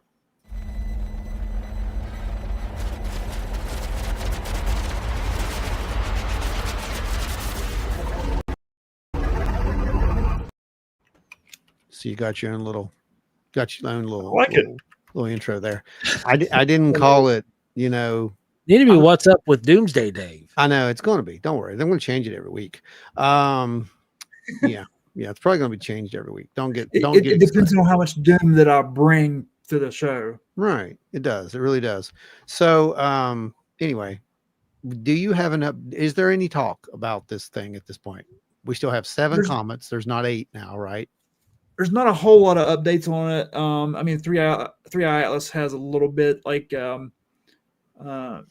there's a few things he's been talking about, like Godot, if I'm saying that right, has been talking about a couple of things in there about 3i Atlas and stuff. So, there's not any anything about, well, concrete. I had mentioned emitting radio signals, which that's subjective only because that everything emits radio signals, but it's not an actual radio signal. Is what you're trying to tell us, right? Yeah, it's not like somebody sitting there at the controls. Earth, can you hear me? It's not one of those kind of things, right? Yeah, I put a thing in the private chat because I'm for some reason it's not letting me post this in the main chat, but the folks may like this. When this is actually a 3i Atlas comet tracker. So folks, take that link that I gave you guys. They can go there and actually watch it and track it in real time. Yes, it's pretty cool. Yeah, that's cool. So are we going for me? Yeah, go ahead and do that. So are we going to get any clear images of this thing, or is just everything going to be AI generated? That's what I want to know. I think we'll get. I think we will get images of it, like astrophotographers like me. Yeah, it's possible. I think a lot of us will be able to get it, but it's going to be more on a higher level, more powerful telescopes is actually going to get the image of it. Okay. But amateur astrophotographers like me, I'm sure I should be able to, but unfortunately, I probably won't be able to due to some some health issues I'm going through for the next few weeks. Yeah, recovery issues. Yeah, everybody send Dave some energy, some prayers, and all that stuff because he can use it. We got a lot of work to do, and I need him back in the field, so he can't be incapacitated. That's not going to happen. And I don't care to tell folks. I had some surgery. I had some back surgery earlier today, so I'm sitting here and I'm a little drugged up right now. So if I sound like I can't believe you actually came on the show. That's my first thing because I'm just going to tell you now. I don't think that if I had surgery today, I would be sitting here on the show. But I'm in an incredible I'm in an incredible amount of pain right now. But the pain meds kind of helping me right now quite a bit. It's kind of like Geordie LaForge. Remember Geordie in the visor? But they always call. Do you remember what they always said about the visor? Like the visor caused him an incredible amount of pain. He couldn't it was terrible. And I remember somebody was like, "Do you actually deal with this all the time?" He's like, "Oh yeah, all the time." But they were going to get him where he could get his eyes back, regenerate his eyes, and he's like, "Oh," then he couldn't see all the different spectrums that he got used to, and he's like, "No, I'll keep this," and go through the pain. But you know what? If I could see on all the spectrums that Geordie LaForge could see, I don't know, man. The headache might be worth that. I don't know. Basically, he had a built-in Manus. So he had a bigger than that. I mean, he could see all the different spectrums, like any of them, out beyond, psionics range. That gives me ideas, like the AI glasses they have coming out. Oh yeah, yeah. Sure, I'm going. You go. Yeah, there you go. The truth must be told, no matter the amount of pain. Well, I mean, Dave probably disagrees with you on that, but. Jordan Booker says, "Don't worry, Dave. The impending meteor will take care of all of our pain." It'll be a quick burn. Dave's pain meds, wild turkey. Oh, that's good. That's good. We'll take care of him for you, Byron. That's funny. The wild turkey, and I hear you there. I mean, maybe a nice touch, a little bit of a bourbon. But, hey, that's bourbon's too refined. Tequila. Yeah. Anyway, this is so anyway, we knew it was going to be a dark chat. All right. We knew this was going to be a dark episode because we said it last week. I was like, you know what? Dave brought that up. Now, and I didn't talk a lot. because it was going to get darker. Right. I'm So I keeping kept it a down. lot of it Mr. dark. Doom. I held a That's lot of Ron. it back. Oh, he is. He's total doom, man. Anybody, I'm telling you, if you were at the presentation in Mothman, you got to see the doom straight up. And I'm still trying to figure out, if that really happened, but it did. And I've got it on, it's recorded. So maybe one day it'll show up and we can all laugh about it, and maybe we'll show it on here. That'd be kind of fun. Do it as a live kind of thing. Let you guys watch that, because it's priceless. It's priceless to hear him kind of go into doom mode in front of an audience. Well, I probably wouldn't have, say if we had like a if the audience is going to be more like what we're going to see at CryptidCon, where it's a much larger. I don't know. But It was some of the questions. The audience was good. It was one person. No, it was good. No, it was more It than was one person that really caused the issue, and he does. It happens every year. Yeah, it's all right. I don't really care, but I'm laughing at you because I thought it was hilarious. By the way, I think it's hilarious because they got to see us for who we really are, and right. The character switched off, and I was like, okay, well, here we go, man. Yeah, it's great. It was great. It was fun stuff. It was like, oh, oops, stepped in that. But yeah. But it's fun. Yeah, there is Jordan Booker. No tequila. It makes Dave's clothes fall off. Ooh, ouch. That gave me a good laugh. That was a good one. There's an image. There's an image I don't. Somebody just scared Ron to death by that comment. That's disgusting. Good. That's all right. Ron's still gonna have his alien swimsuit calendar. That's right. Oh, speaking of which, we have to get the cards done for everybody. Yes, ASAP. So that'll be our next project. We'll be getting done for you guys. Actually, the very next project will be the new blessing screen, because you got one of those coming to you. Now we got some assets to play with, like the new background, the new sounds. No, I am not going to be making mini movies like you saw here. That was just for this one episode, because we did that with Fallen Worlds, the original ones. If you go back and watch those, there's some really cool little clips in there that I kind of played with back then. And every now and again you'll see things like that, but not to that nature. So don't get used to it. Juliana asked, "What did the heckler say?" He wasn't really heckling. Like he's a guru.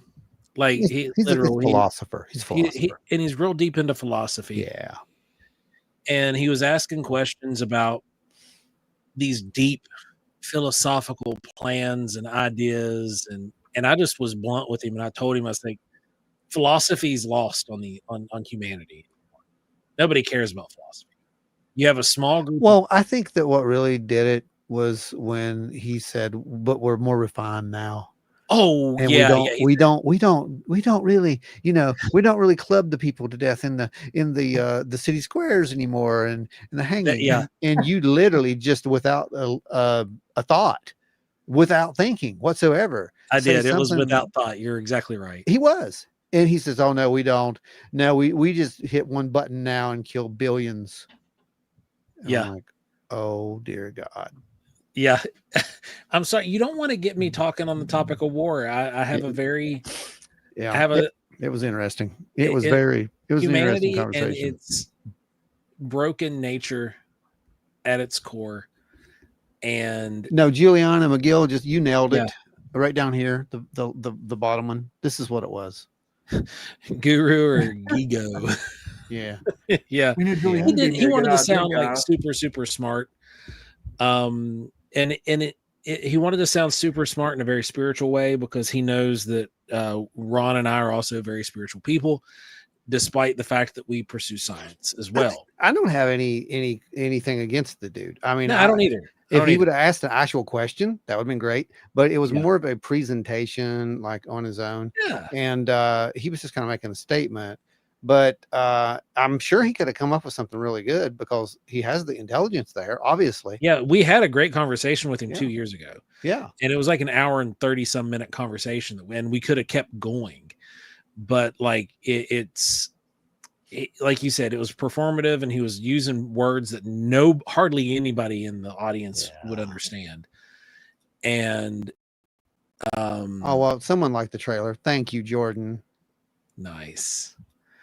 And yeah, so like what Ron said, he was making a weird comment. So we're much more refined now. We're not burning people at the stake in the middle of the square for our enjoyment.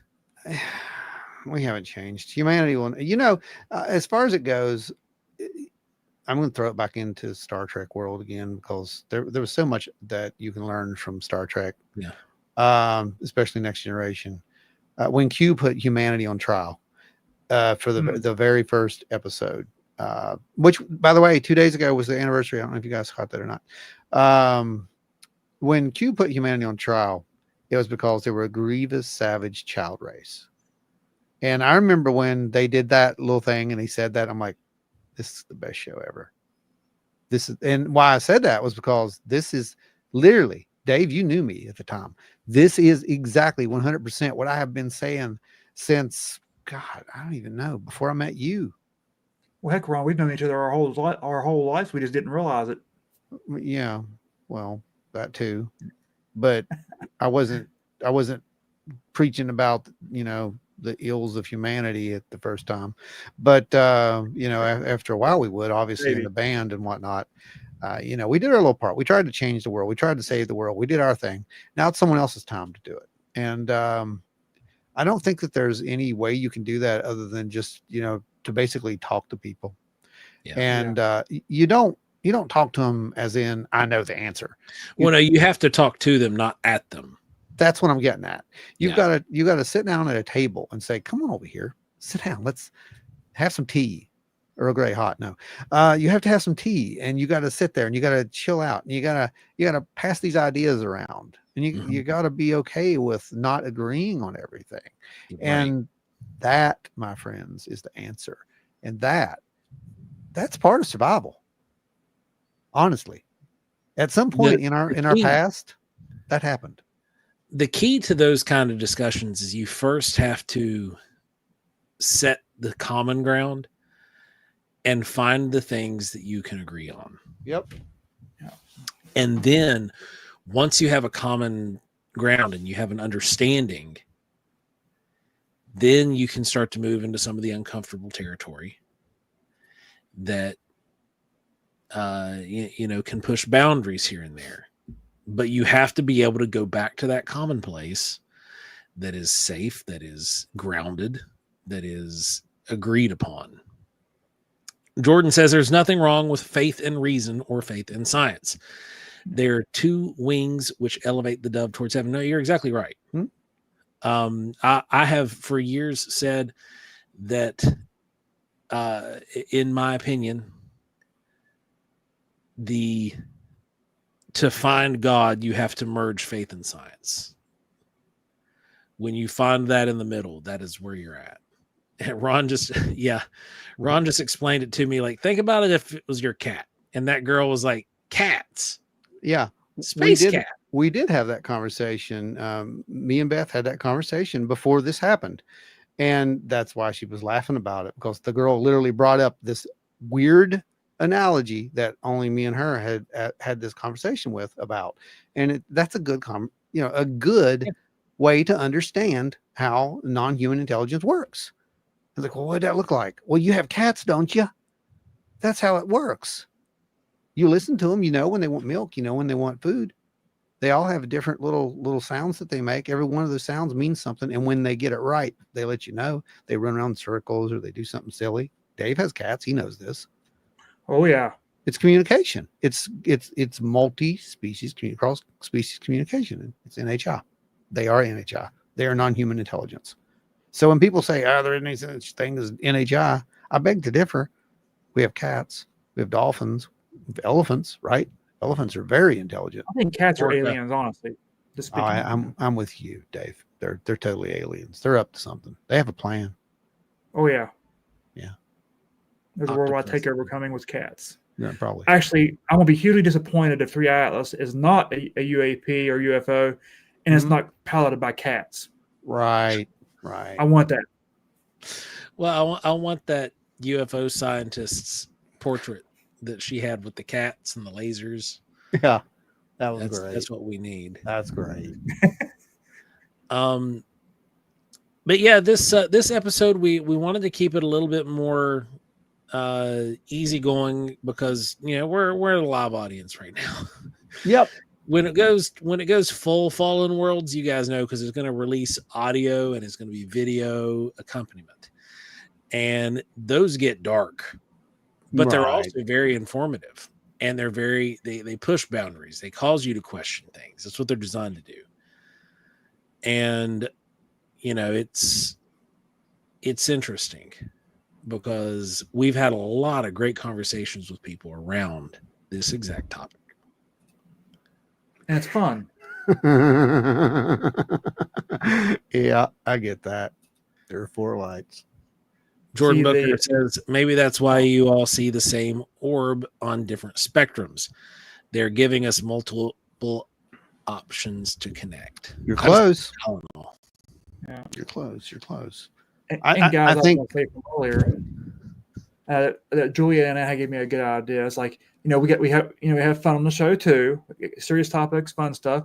I thought maybe later on down the road, Joe says a suggestion because Ron's probably not going to like it. But I already hate birthday, it. I already hate it. Heckling, we need to have a show where there's a theme to the show and to see how many people could heckle Ron throughout the entire show.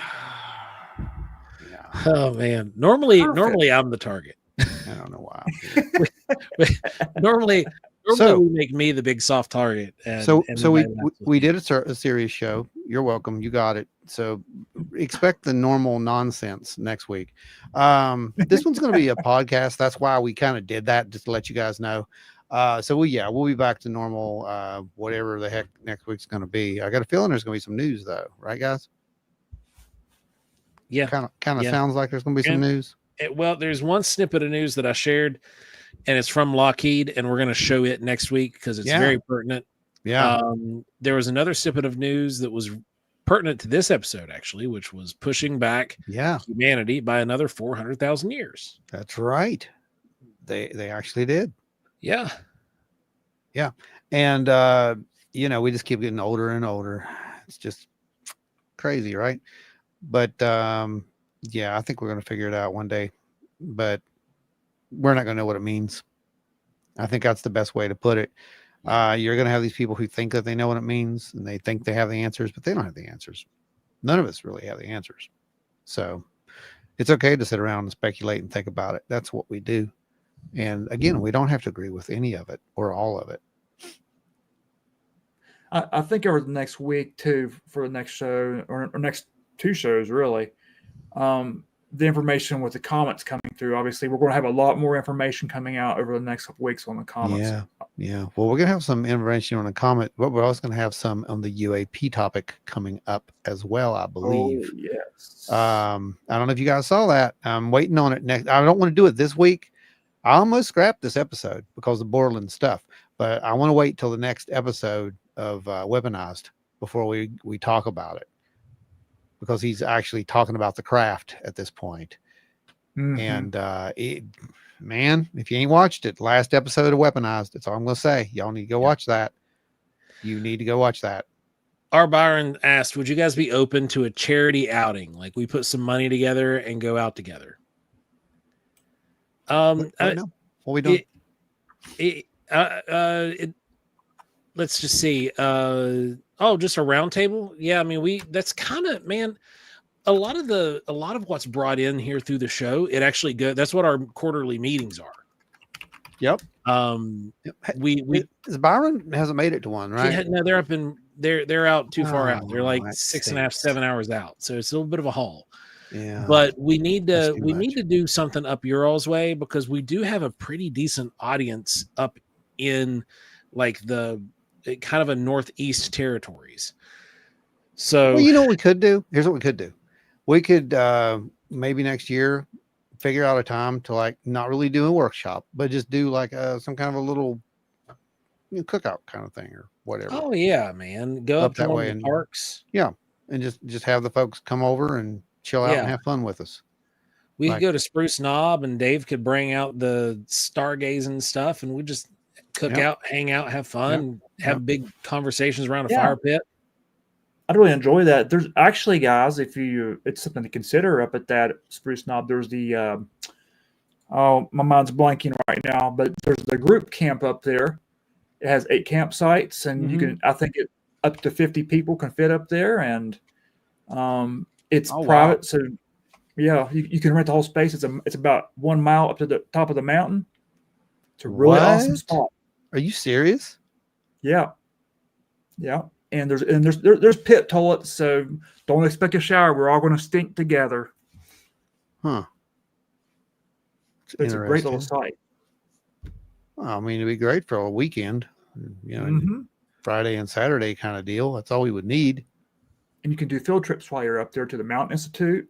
Yeah. Which I think Joe's probably more familiar with. Maybe you too, Ron.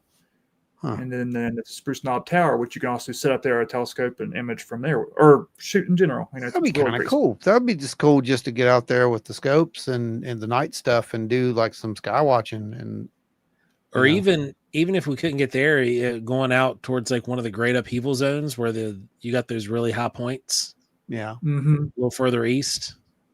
And one thing that I can actually already clarify for you guys, because I've had to set up events in the National Forest. So basically, if you, and Joe probably knows this where he's more involved because of the master naturalist stuff, because I thought you had to have permits to have events up there. The only time you have to have a permit really is if it's going to be paid, like if you're charging people to come there, if it's like a paid event. Otherwise, you can have a group of 40 go up there, and you can host an event up there, as long as it's free to the public. Yep, but it can be private. So, well, that's cool. That'd be really cool. Yeah, we could do a few things. Well, this would be completely free if we did it. Oh, right. It would be funded through what comes in here. Yeah, that's like everything else, like with the other meetings and whatnot. Yeah, it's going to be the same thing. It would literally be one of the collective meetings. It would just be a mobile collective meeting. So to speak.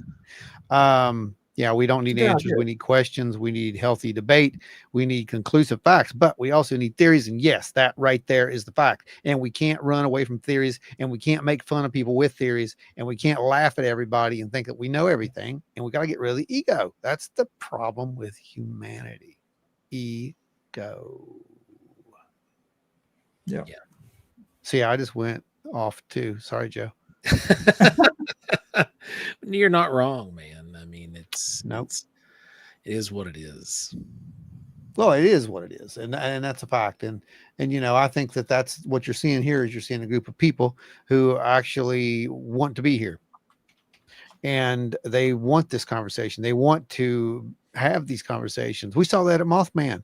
Yeah. Never, ever, ever have we ever had that many people show up to actually sit down, stand up, whatever, and talk to us about, the work that we've done and the work that we're doing. And it actually, I don't know if you guys know. Important to them. Yeah.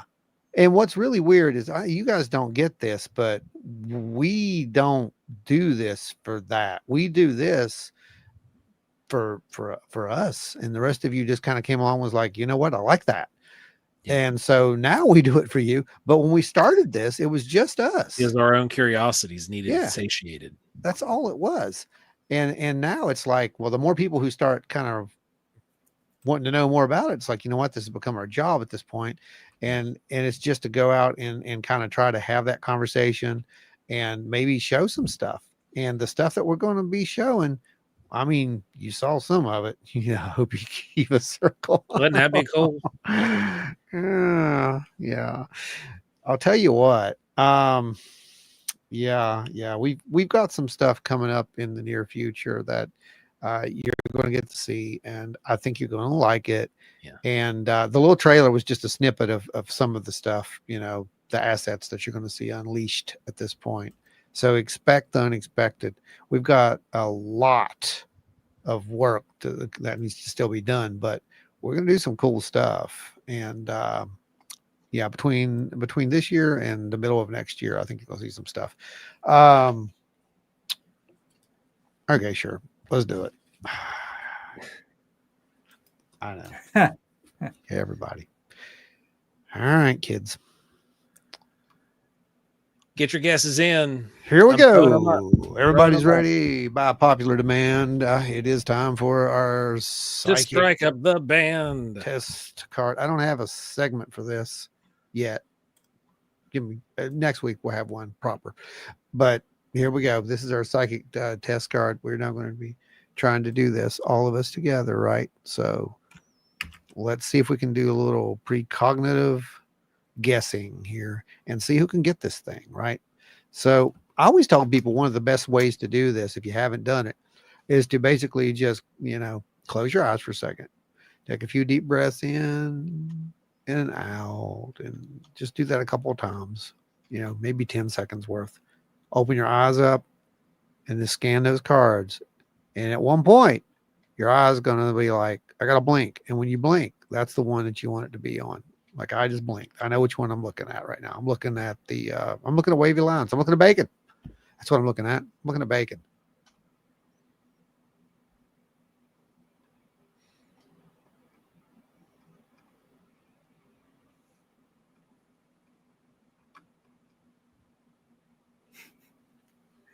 Where? Are we ready? Let's get our votes locked in, kids.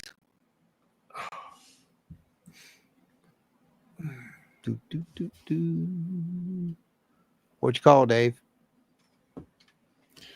Sorry, man. You should be able to tell exactly what I'm holding in my hand. You should be able to literally just fly right over through the walls right now and see everything in my hand. So I had my eyes closed for a second. All right. What's his card? Right here. What's his card?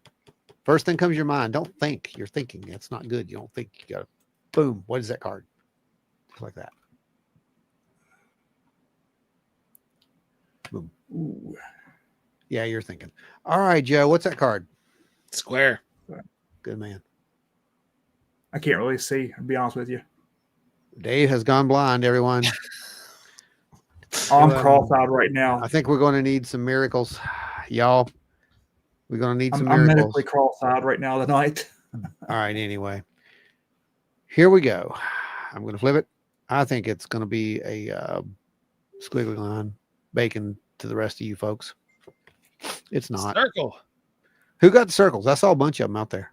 I knew Octo. Hey, man, it's the story of my life. Square peg into a round hole. Bum, bum, bum, bum.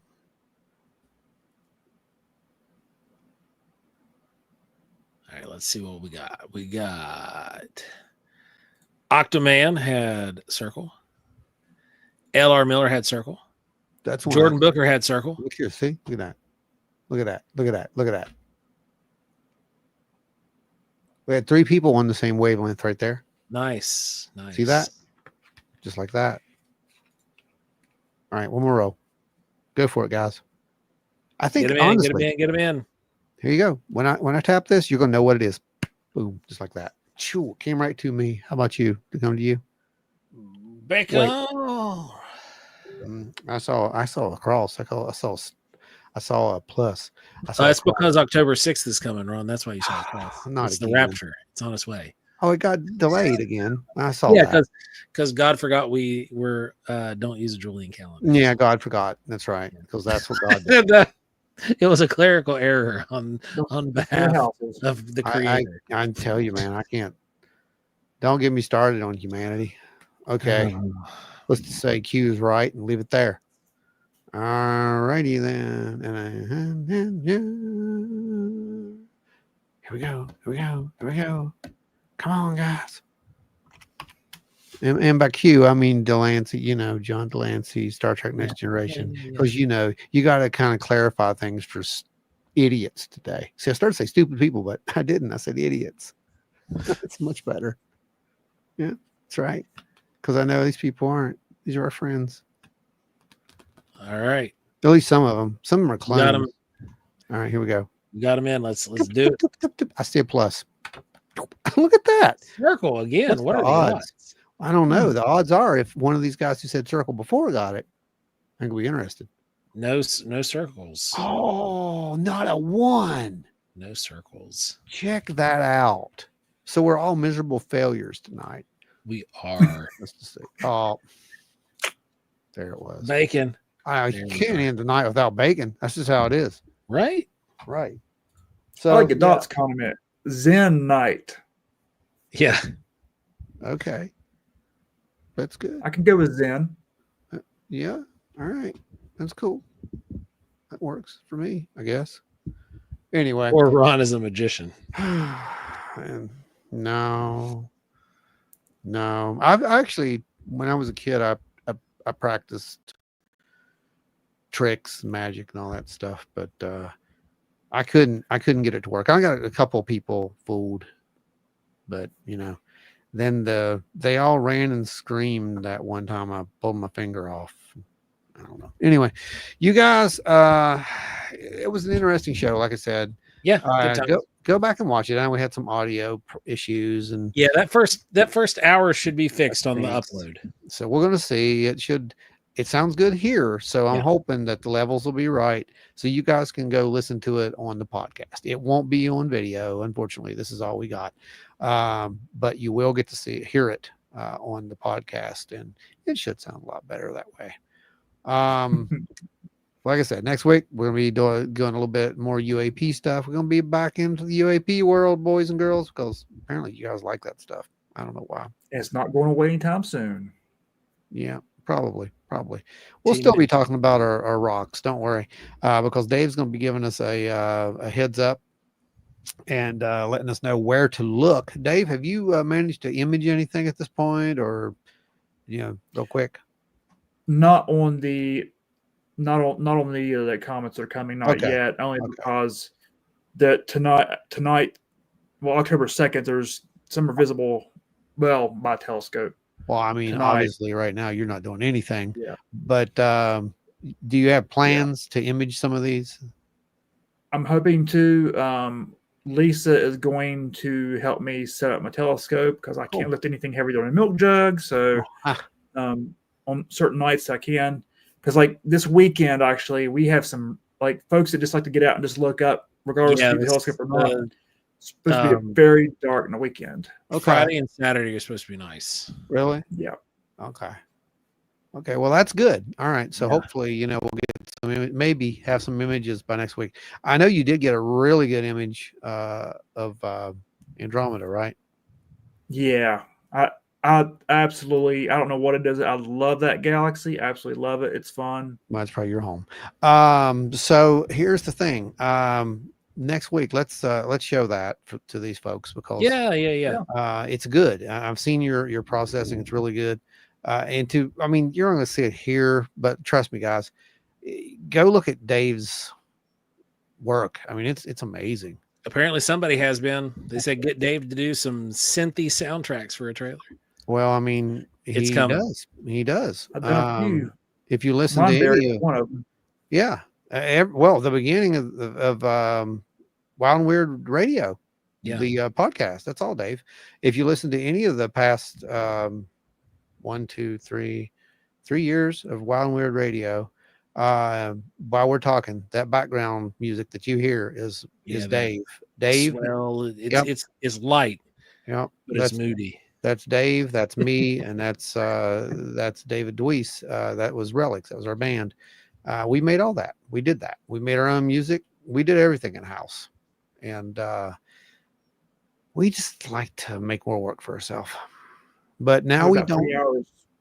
Oh, well, that one take alone was 2.5 hours. Yeah. I mean, I've got 3 hours of material right now. I'm working on a complete, and it's just how it is. It's a process like everything else. Yeah, I know. And we have some plans for that in the future too, guys. So stay tuned. There might be some musical Wild and Weird stuff coming in the future. And real music. There may be flutes involved. There might be flutes. We've got a small arsenal now. Possible. Could be flutes, could be some percussion. Might even call in some NHI to come help jam. I don't know.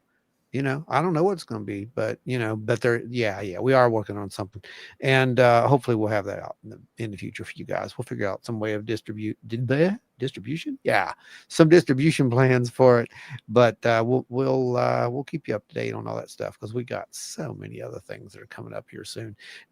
Joe, where are we going to be next? Well, our next stop, we unfortunately had to break off from this weekend's event at Mysticon. There's some medical stuff going on in my world as well as Dave's. And we're taking this weekend off for recovery and whatnot. And then the next stop we're going to make is actually going to be at Thunder in the Mountains powwow next weekend. It's going to be a blast. Fun. It is fun. Anybody that can help support that powwow would be greatly appreciated. I know that the promoters that have put this together every year would also greatly appreciate it. And the way you can help with that now is by trying to come out. If you can make it out next weekend to the powwow, we'd all appreciate it. I can say it's great. I mean, this is to let you all know, this is a multi-nation type powwow. So literally everybody's invited. This is not one of those powwows that I've been to some, where you're looked at a little funny. You're not. Okay, everybody, you're just one of the whole family there. This is a magical time. It does not matter what you think, what you believe, none of that. These are people, and you have a lot more in common, right, with everybody there. Trust me, it's really, you'll feel it. It's incredible. It's amazing time. When the drum starts pounding, there's something there. And if you got a little bit of native blood in you, it really gets you. But even if you don't, I've seen total people just go in there who have not an inkling and just have a great time, and it changes them. They're like, well, I'm doing this again. And this is one of those because it is so inclusive. And man, they got some cool vendors. Oh, their vendors are off the charts. Awesome. Oh yeah. So we're sponsors this year, and we're helping out with it, doing our part. So come out, see the powwow next weekend. That's gonna be the next stop, and then after that, it's Cryptid Con. Look what I found, guys. Remember this? Oh my gosh. Holy crap. There's a relic. Where did you find that? Yeah. It's proof that it did happen. Yeah, I forgot about it. I was just going through some of my stuff, and I found that. And I was like, hey, cool. I gotta use this somewhere. So I'm going to use it somewhere. Kuzanar, thanks. Good distraction from homework. Well, you're very welcome. Absolutely. That's a great thing too. Oh man. All right, guys. So Thunder in the Mountains powwow in Fayetteville, West Virginia next weekend. Cryptid Con next month.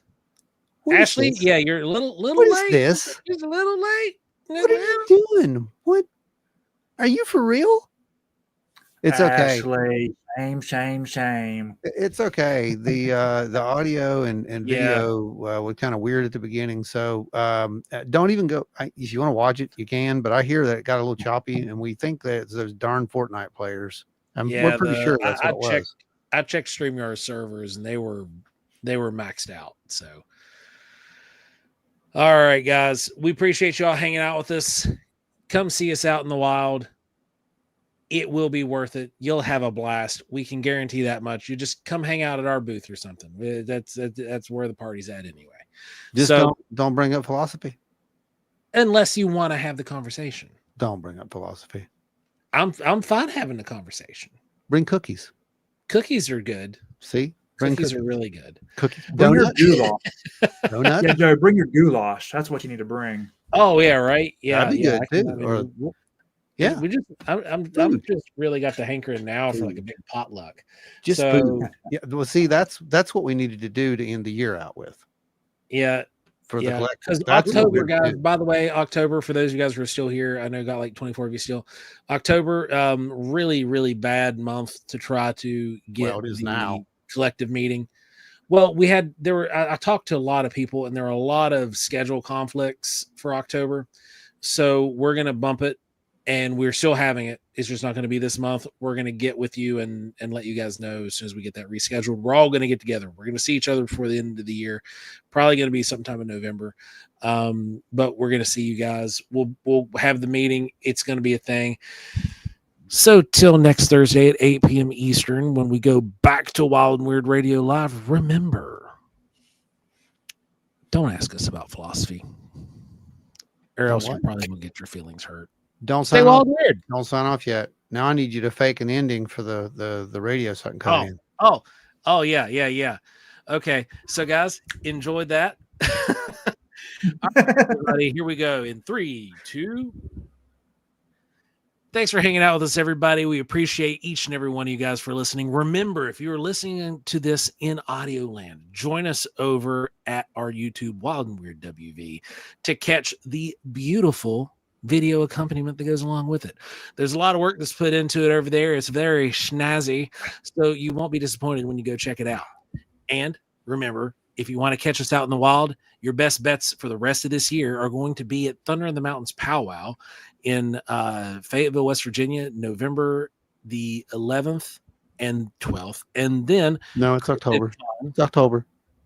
Oh, yeah. October 11th to 12th. You're right. October. And then in November, you're going to be able to catch us at CryptidCon. There you go. So come hang out with us. We'd love to see you guys. It's always a blast getting to meet folks face to face and share stories back and forth. So till next time, everybody, stay wild and weird.